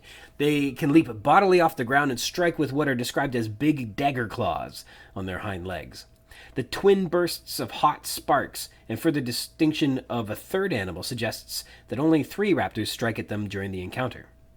Remember, there are 8 of them. The third strike comes at, quote, chest height from the final raptor, which at 200 pounds, a strike that high and heavy would take a man off his feet easily. As the group leaves, Grant counts at least 5 heads poking out of the foliage and ferns. They emit snarls and low reptilian hisses on page 117, and they smell of the odor of decay, and they stare coldly. The attack takes about 6 seconds, occurring with astonishing speed. We're told coordinated attacks don't require language, as chimps do it. According to Ellie, Grant says they're much faster than any living reptile. He guesses this is twice as fast as a Komodo dragon, and Malcolm elaborates, suggesting cheetah speed up to 70 miles per hour. They dart forward like birds. Speed like this is only known among small mammals, like the mongoose, the secretary bird of Africa, or the cassowary. In fact, Grant believes they're most like the cassowary, a deadly, swift menace, a clawed ostrich-like bird of New Guinea, and we'll return to the cassowary shortly.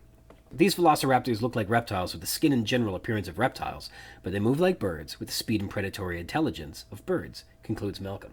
And our last character here, it looks like a black man in coveralls. This man comes running to the sound of the electric fences erupting with sparks and snarls from the velociraptors. This gentleman runs toward the sounds of a dinosaur attack to see if everyone was okay. This guy was coming to save a life, and that's commendable. And this crewman is indoctrinated into the secrecy of the park because after the raptor attack against the fence, and after Malcolm's jibe that the raptors are, quote, not too smart, the worker doesn't blow the whistle on how dinosaurs have escaped and killed his colleagues, as evidenced in the bite of the raptor in Chapter 2. Instead, he just cautions, "You be glad for that fence, senor." After Malcolm has a go at the raptors, suggesting that they aren't that smart, the black man in coveralls pauses, squints at Malcolm through the afternoon sunlight, like this is like literally a western at high noon, and he offers his advice. This guy has seen some things.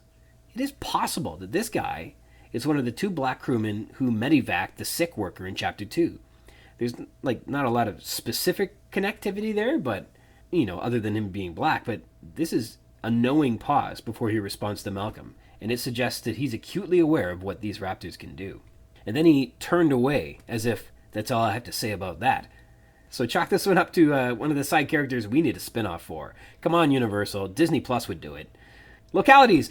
We have a corridor between the nursery and the control room. This chapter has us exiting the nursery with the infant raptor and proceeding to control, which we passed earlier. We don't get many new details on how it looks, but we do get to see it in action, sort of. And when they head out to the holding pen, Regis specifically says they'll have to go downstairs, recalling that, of course, they're on the 2nd floor, still of the visitor center. Control. This is behind thick glass, and the room is dark. The many monitors are off, except for 3 that display spinning numbers in the image of a large boat on page 113. The docking must be assisted by the control room in some way. The spinning numbers must be measurements that influence their docking. And docking takes a bit more time, too, because the tour has time to go and visit the Raptor's holding pen while they are waiting for this docking to complete. Isla Nublar. One of the things this island doesn't have is a good harbor or even a good dock, we're told on page 114. When the seas are rough, it's, quote, a little hairy to get the ship in. So again, how on earth was Jurassic Park planning on bringing guests to the island? It sounded earlier in Chapter 17, Isla Nublar, that they didn't make it a common practice of arriving by helicopter, which leaves boating. But now we're hearing that they don't have a good harbor or a dock. That things get hairy if there's chop or if the seas are rough. And gee, what might the waves be like 100 miles out in the open ocean on occasion? Yeah, they might be a little rough once in a while. It's just unbelievable, but oh well. The grounds outside the visitor center and the power plant. The visitor center here is called the, quote, main building on page 115, which those visiting the holding pen go behind. This is considered the, quote, visitor area. So like this northern fenced-off section of the island is the visitor area. And this is where the visitor center, and I imagine the bungalows and things like that, they're all within this fenced area. This is considered the visitor area, which they leave behind en route to the Raptor holding pen on page 116. Beyond the visitors area, there's a low concrete generator shed, which smells of gasoline and emits a low hum. This is the island's power plant, and inside is a, quote, big generator, according to Grant. The plant extends 2 stories below the ground level, containing a vast complex of winding turbines and piping that runs down into the earth, lit by harsh electric bulbs. Malcolm says that they're generating enough power here for a, quote, small city. A few yards north of the power plant, the sound of bleating emits from an animal enclosure with approximately 50 to 60 goats. Behind the shed and animal enclosure is a dirt path leading through a dense bamboo grove, presumably further in the northern direction, until they reach the velociraptor holding pen. And the velociraptor holding pen, where the 8 adult velociraptors are kept before they're eventually integrated into the park setting. It is located, quote, around back of the 2-story glass and girder visitor center, past the support facility. Don't get too close to the fence, warns Regis. At the end of the dirt path, through a dense bamboo grove, the pen is surrounded by double-layered chain-link fence that's 12 feet high, with spirals of barbed wire at the top, and there's an electric hum along the outer fence. Inside the double fences is a dense cluster of large ferns 5 feet high. These ferns obscure visibility, and the raptor holding pen contains raptors that have learned that man is easy to kill. We have some allusions and references. The first is the game of playing a little pickle. This is a reference to a schoolyard game that we used to call running bases in my schoolyard, where there are 3 players, 2 throwers, and 1 runner, and the runner is caught between the bases in a sort of monkey-in-the-middle way as the throwers try to tag the runner out. And I can't imagine how only 2 people will be able to do this, so I think this is actually referring to just tossing the ball around, or as they say in the Field of Dreams, they call it have a catch. Alcatraz! We've got 2 more sentences in this chapter about control, which further make Jurassic Park feel like Alcatraz. Quote, the mainland is more than 100 miles away. It takes almost a day to get there by boat, says Wu. And 2, quote, the animals are genetically engineered to be unable to survive in the real world. They can only live here in Jurassic Park. They are not free at all. They are essentially our prisoners, adds Wu on page 113. You see how this is like Alcatraz, right? Linnaeus's epigraph. Linnaeus's epigraph says reptiles are abhorrent. Compare with what Grant thinks here, believing it's, quote, no wonder men hated reptiles on page 117. Crichton alludes to Linnaeus's epigraph from the beginning of the novel, offering it as Grant's insight as well. It shows that mammals don't share a common perspective as reptiles, that for these 2 animal groups, they are at odds. For a mammal like man, there is something indescribably alien about the way reptiles hunted their prey. No wonder men hated reptiles. The stillness, the coldness, the pace was all wrong. To be among alligators or other large reptiles was to be reminded of a different kind of life, a different kind of world, now vanished from the earth, on page 117. And Linnaeus's quote is, quote, reptiles are abhorrent because of their cold body, pale color, cartilaginous skeleton, filthy skin, fierce aspect, calculating eye, offensive smell, harsh voice, squalid habitation, and terrible venom, wherefore the Creator has not exerted his powers to make many of them. This is the first time Grant will say something is alien to him. After this, it will be computers as they tour the control center, and in both cases, Grant is using alien not that they are foreign to him, but that they differ in nature or character to the point of incompatibility with him. In Grant, computers and velociraptors, yeah, they don't mix together. There you go. Richard Owen is alluded to. Grant alludes to Richard Owen and some of his founding principles upon the Dinosauria.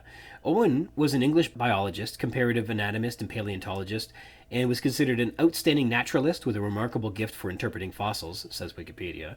He was a well-published leading mind in zoology and biology and won a load of awards, but also he looked pretty intimidating, like the Crypt Keeper, if the Crypt Keeper was in Pride and Prejudice. So he had that going for him too. Owen initially believed dinosaurs were reptile/crocodile-like, but also that they were bird-like. Tenontosaurus. The raptors are reportedly known to be able to fell animals that weigh up to 1,000 pounds. Remember, they themselves only weigh 200 pounds each, like the Tenontosaurus. Tenontosaurus telleti is a 23-foot-long iguanodon-like animal from the Aptian age of the early Cretaceous, discovered In Montana's Cloverleaf Formation, the fossil is being discovered in 1903. Its holotype fossils are also in the American Museum of Natural History, and they comprise a partial skeleton. It was a herbivore whose name means sinew lizard, and with tenonto having a similar Greek root word as tendon, you can imagine, and sauros meaning lizard. In its species name honors Lloyd Tillett. If you look up a picture of this animal, it's usually portrayed covered in raptors attacking it because the fossils were discovered surrounded by the remains of 4 Deinonychus specimens. And note, not velociraptor remains, because velociraptors are obviously from the late Cretaceous of Mongolia, not the early Cretaceous of the US. But recall, Crichton took creative license to rename the Deinonychus velociraptor for the purposes of this novel. So either Deinonychus were like seagulls or buzzards, eating the dead animal, or they were like wolves and lions, coordinating attacks to take down larger prey. And we've heard velociraptors kind of referred to it like tigers a couple times. I think tigers hunt alone, I think. Stylistic techniques. We have italics. You don't know for sure? Is asked on page 111. Now imagine a herd of such animals as we keep here, says Wu. So here we have italics just offering further emphasis on the subject of a sentence, so we know what Crichton is making a particular point to make here.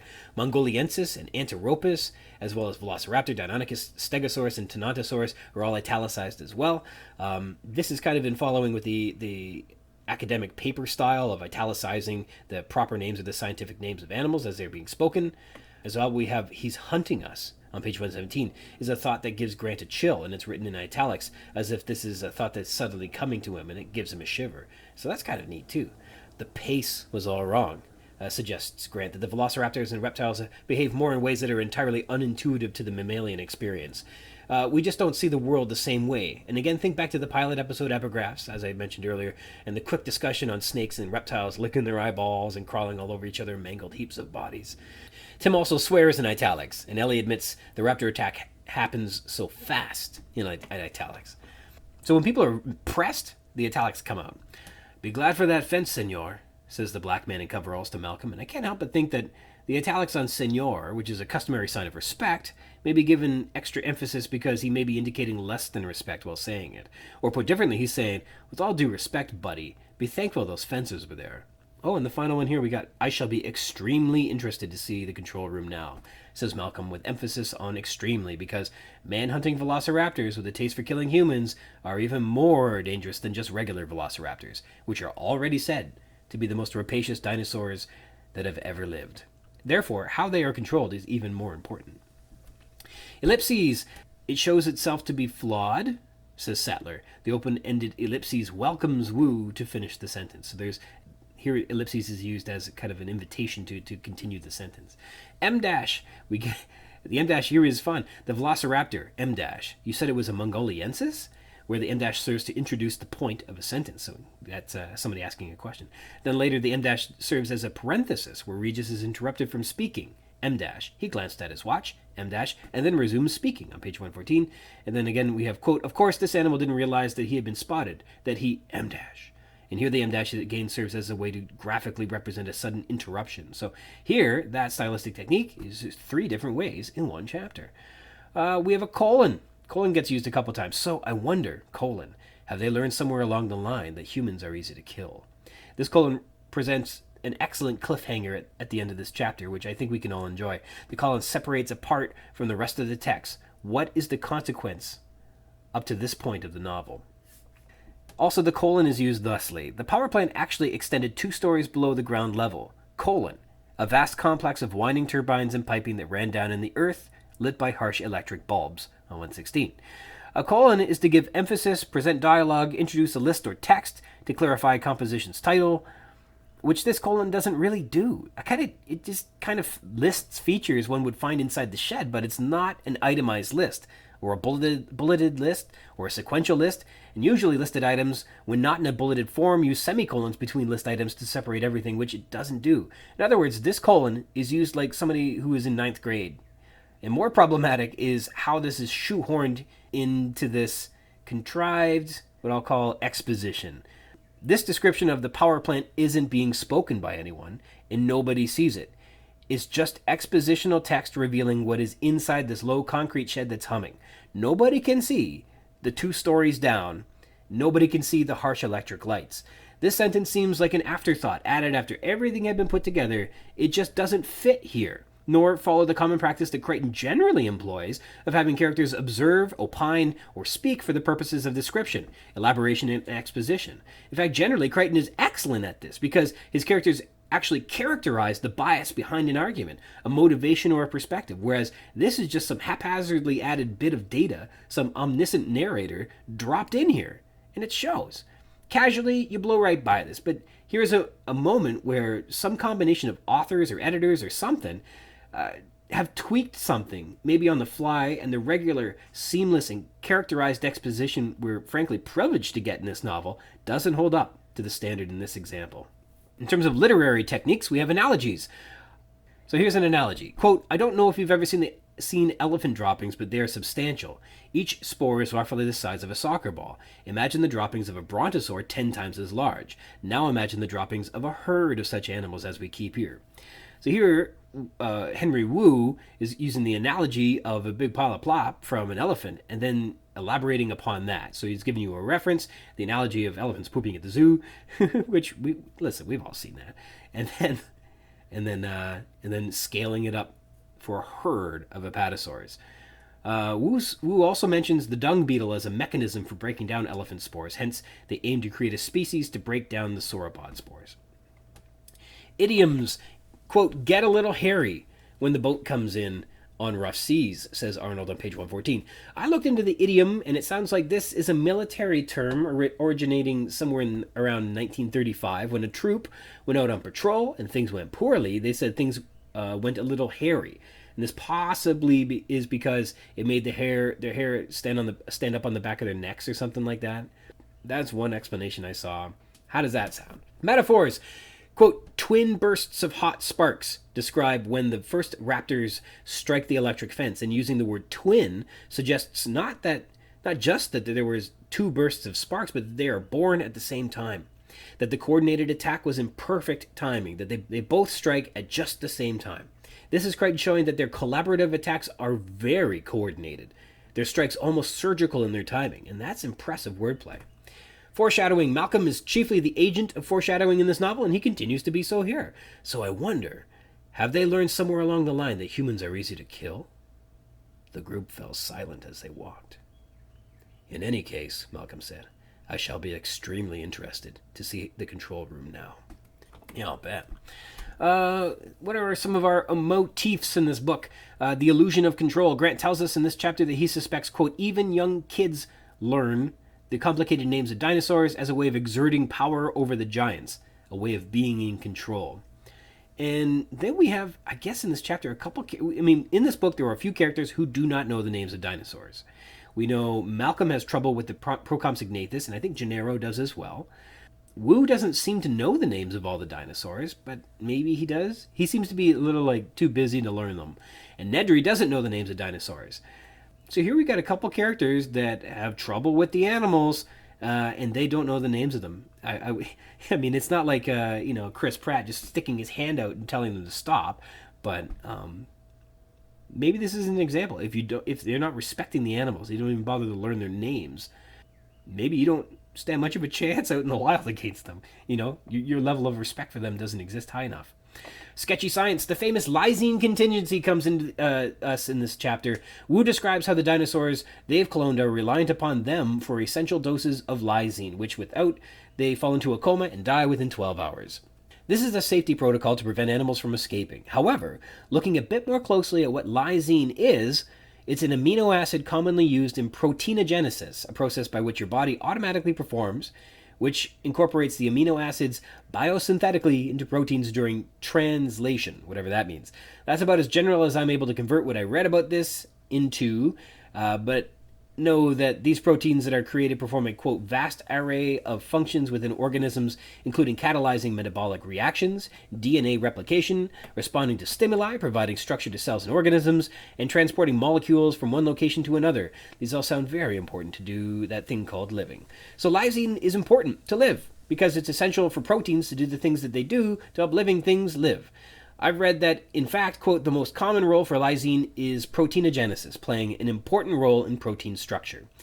So, Crichton has identified a great element upon which to focus a control mechanism for biological animals. No problem here yet. The sketchy part comes next. Did you know the human body also does not synthesize lysine?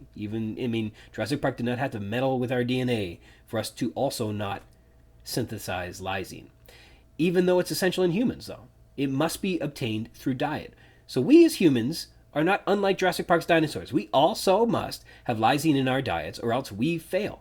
Lack of lysine plays a role in anemia, protein energy malnutrition, and neurological disabilities like epilepsy, ataxia, spasticity, and psychomotor impairment, among other things. But take that with a grain of salt. I am likely overlooking a load of details. I am just a man.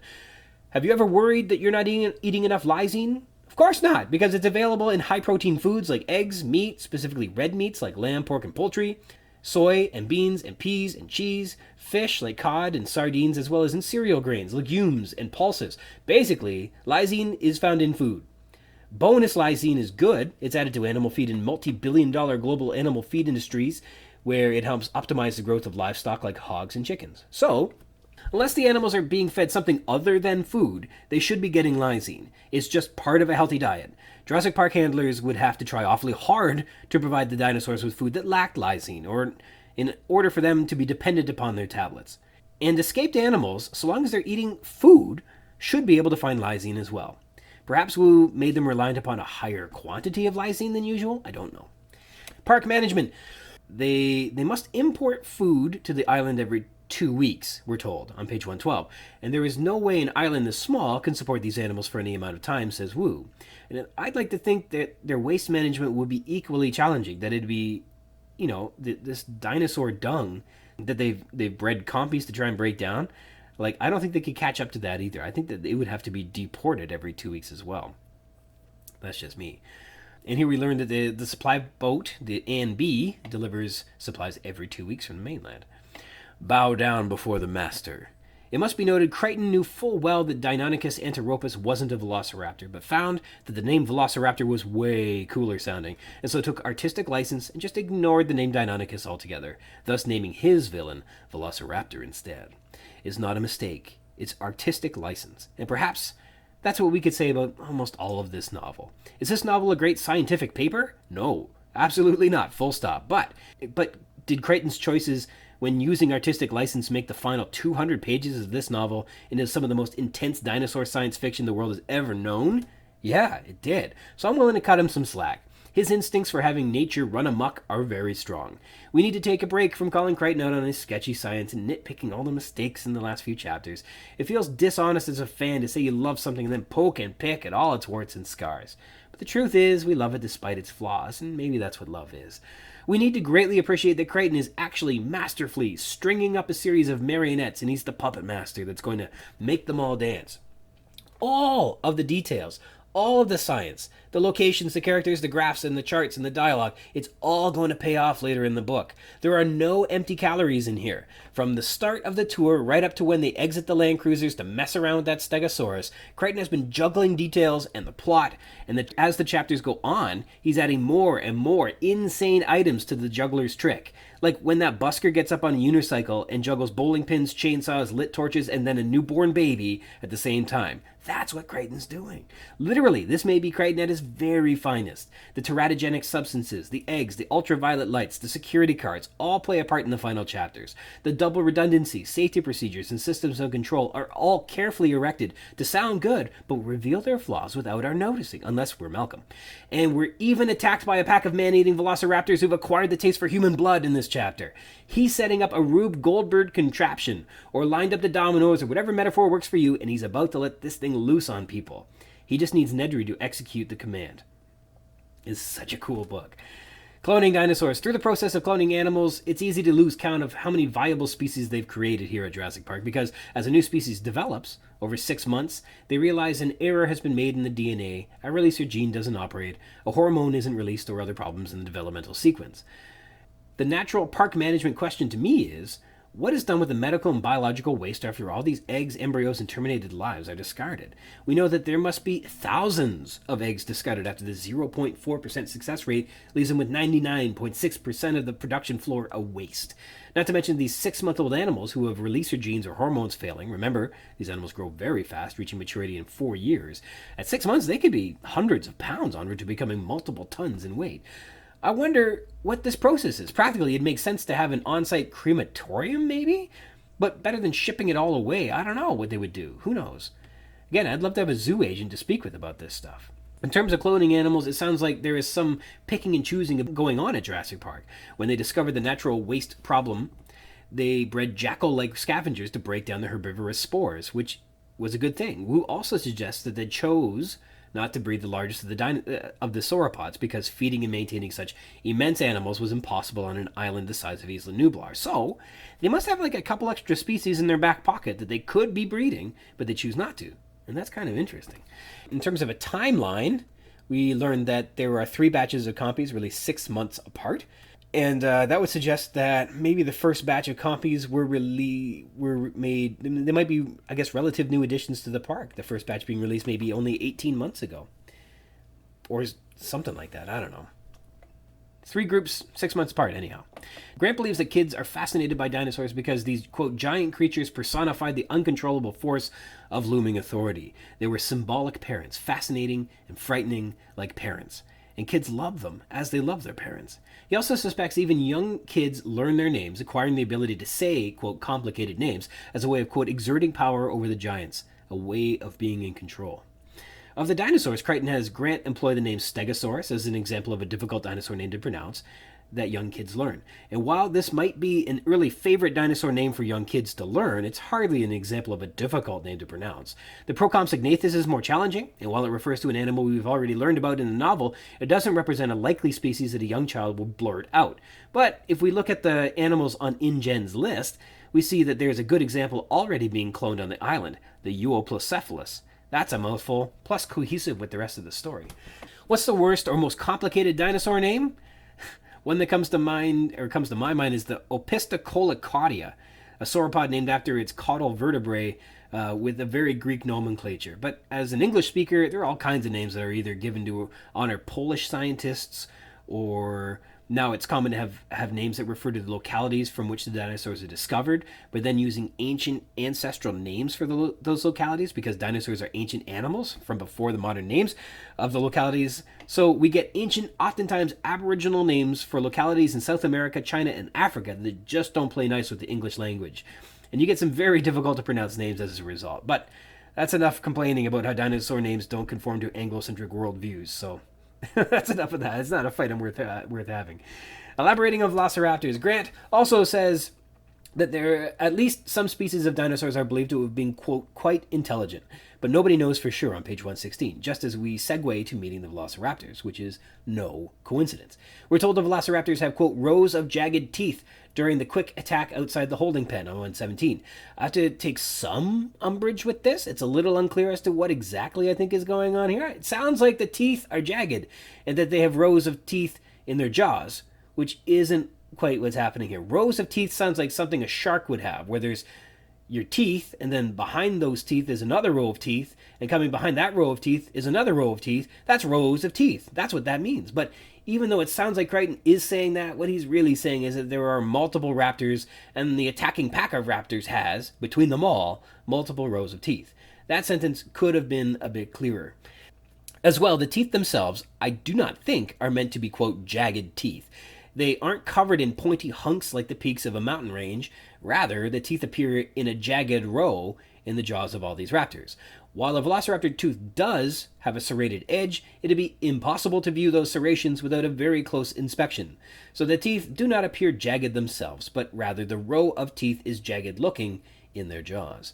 The dromaeosaurian curved foot claw is described like a dagger on page 117, though a dagger is commonly a straight and pointy blade made for poking or stabbing, whereas a raptor claw is demonstrably curved, often described as a scythe. To consider more accurately, consider the harpy knife, or a blade which is named after the wicked talons of the harpy eagle and its incredibly recurved and devastating claws. That derives its name also from the Greek mythology's harpy, the monstrous animal with a bird's wings and talons. They're almost a complete parabola. That's what shape these claws in. That's how recurved they are. They're often described as sickle-shaped, so dagger claws doesn't cut it. This is not what the claws were like. Now, it's got me wondering, does Crichton describe the dromaeosaurian claw correctly at all in this book or not? In episode 11, Plans, we're told velociraptors had a single-toed claw, which curved 6 inches long and was capable of ripping open its prey, on page 56. Then in episode 11, Plants, it's further described as a, quote, devastating claw in the foot, on page 57. But we're also told that this dagger shape it sticks out and it's not good. But no, the cassowary's devastating claw is dagger-like. It's a straight point matching the description Crichton's using. So do you believe that Crichton envisions his velociraptors with the sickle-shaped 6-inch claw, true to the fossil, noting that sickle and scythe are not mentioned in this book ever, or like a devastating dagger claw, just like in a cassowary? My hunch is Crichton had literally no idea. Visible minorities. For the second time, we declaratively get visible minorities in this novel. Quote, a black man in coveralls came running up to them on page 118 in this chapter. The other time was when Regis helicoptered in the victim of the backhoe accident in episode 2, Prologue of Bite of the Raptor, where the 2 black crewmen carried the body of the sick man on page 2. And I say declaratively visible minorities because we're not told specifically that anyone is actually white or Hispanic or anything like that for the rest of our characters. I presume that they're white by default. And yes, there are some characters with Latino names or surnames like Gutierrez, but we're told quickly that he's an American. Or Dr. Cruz, who, quote, spoke excellent English as a result of training in American medical centers in Baltimore and London. So everyone is passably white Anglo folks. This is how Crichton has written his novel. So in the second instance, we get another declaratively visible minority who is said to be black. And the third character, the first 2 are crewmen, and this character is in coveralls, which are symbolic of a mechanic or someone employed in maintenance. Or perhaps this is one of the crewmen that was on the helicopter from chapter 2. That's also a possibility. And this crewman is indoctrinated into the secrecy of Jurassic Park, because after the raptor attack against the fence and after Malcolm's jibe that the raptors are not so smart, the worker doesn't blow the whistle on how the dinosaurs have escaped and killed his colleagues, as evidenced in the bite of the raptor. Instead, he just cautions, be glad for the fence, senor. This guy was talking to safety inspectors and opts against saying, oh yeah, they're in this pen because they kill people. He's keeping that secret. The other adjective commonly used to describe workers beyond their duties, like guard or pilot, is Tican, which means that they are Costa Rican. Are the people of Costa Rica black? And, I had to look into this. I don't know. So I looked at a 2011 census. The population is primarily of Spanish descent, with significant numbers of Italian, German, English, Dutch, French, Irish, Portuguese, and Polish families, as well as a sizable Jewish community, says Wikipedia. Furthermore, it says that 83.6% of the population are white or mestizo, the latter defined as a mix of European and Amerindian descent. A mulatto population represents 6.7%, and indigenous peoples comprise 2.4%. So how many Ticans are black? 1.1% are black or Afro-Caribbean. But when Crichton dreams up a Costa Rican handyman, he thinks of a black man in coveralls. Apparently, InGen isn't just employing, quote, many of the local people in construction from Bahia and Asco, but a whoppingly misrepresentative number of black people, too. Later, on page 209, another moment where Crichton is obviously allowing for the default human being to be Caucasian, he says that, quote, human beings walking around in the streets of the modern world, bouncing their pink new babies, hardly stop to think that the substance is at the center of it all. The substance that began the dance of life was a chemical almost as old as the earth itself. Here we are, Crichton says it specifically. Human beings have pink babies, folks. So I guess that's, the author's worldview. That's just permeating through the background. People have made comments about how, women and visible minorities just are not well represented in the book. And, it speaks for itself, right? Building a mystery. What is Jurassic Park hiding about these raptors in the holding pen? Why is Wu acting so squeamish about the raptors on 114? Well, Malcolm's got a pretty good idea as to why, and we've heard of the raptor slashing people up, so that's kind of a mystery we can, I guess, view through the lens of dramatic irony. We know what the problem is, the characters do not, and so we feel some dread as they move forward. We have dinosaurs on the brain. Grant believes that kids are fascinated by dinosaurs because these, quote, giant creatures personify the uncontrollable force of looming authority. Is that why kids like dinosaurs? There were symbolic parents. Is that why kids like dinosaurs? Fascinating and frightening, like parents. And kids love them, as they love their parents. Well, we know, however, that Timmy has a very fractured relationship with his father. He's happy that his dad has moved out now with the divorce coming up, and Timmy does not love dinosaurs as he loves his parents, as far as we can tell. He would, I suppose, prefer not to have the uncontrollable force of looming authority, i.e. his father, living with them anymore, though. Is there more to unpack between this dinosaur description? Like, is this flawed? Because it doesn't seem that the guy that likes dinosaurs likes his parents at all. So, there we go. I don't know where Crichton found that idea. We don't hear that Grant loves his parents either. Paleontology. We're told the best paleontologists make the best deductions from the fragmented and incomplete fossil record to make the most interesting and progressive theories on the lives and behavior of dinosaurs. Grant provides an example of one of these paleontological deductions. The theory that velociraptors are pack hunters is theorized, but difficult to prove. The circumstantial evidence is that they appear quick and strong, but small, so they have to cooperate in groups to take down larger prey, we're told on 115. Some fossil finds show a, quote, single large prey animal is associated with several raptor skeletons, suggesting they hunted in packs, he adds. Plus, they are large-brained, meaning social behaviors are more possible. Grant recaps a history of paleontology which begins in the 1820s and 1830s, where the first view of dinosaurs was that they were oversized variants of modern species, on page 119, because it was then believed that nothing could go extinct. God wouldn't allow one of his creations to die. In 1842, Richard Owen, a leading British anatomist of the day, coined the term dinosauria, believing that dinosaurs were a lively combination of birds and crocodiles, but truly gigantic finds, like the Apatosaurus, for example, weighing many, many tons, led many scientists by the turn of the 20th century to believe that they were sluggish, slow-moving reptiles, dominating the image of them as bird-like. Grant falls into the school of thought with Owens that dinosaurs are hot-blooded and very active. All right, we covered a lot of ground. Like I said, this is a big one. It's a big, long episode, but it's a good one. A lot of good stuff in there, too. Thank you to my guest today, Benjamin Lewis. I call him Benjamin X Lewis because I didn't know his middle name, and so I just listed it as X. But now he's radioactive, so it works out. This is a good code name. I want to sign off today thanking everybody for joining me. If you want to read along in this book and add some thoughts to what we've been discussing on the show, or be a guest on the show and chat with me about anything you like about Jurassic Park, you can do that by connecting with me on RyanSRogers@gmail.com. If you'd like to be a guest, drop me a line and we can try and set something up. We can rehash and tear down and gush over and chit-chat about any part of the book. We're also not the book all you'd like. Jurassic Park-Cast is, well, for about 1 hour anyhow. Jurassic Park is part of the Spring Chicken's banner of amateur intellectual properties, including the Spring Chicken's Funny Pages, Tomb of the Undead graphic novel, the Second Lapse graphic novelette, The Infantry, and the worst of them all, the King Street Capers. You can find links to all that baggage in the show notes or by visiting the schickens.blogspot.com, or finding us on Facebook at facebook.com/springchickencapers, or me, I'm on Twitter at RogersRyan22. Thank you dearly for tuning into the Jurassic Park-Cast, the Jurassic Park podcast, where we talk about the novel Jurassic Park, and also not that too. Until next time.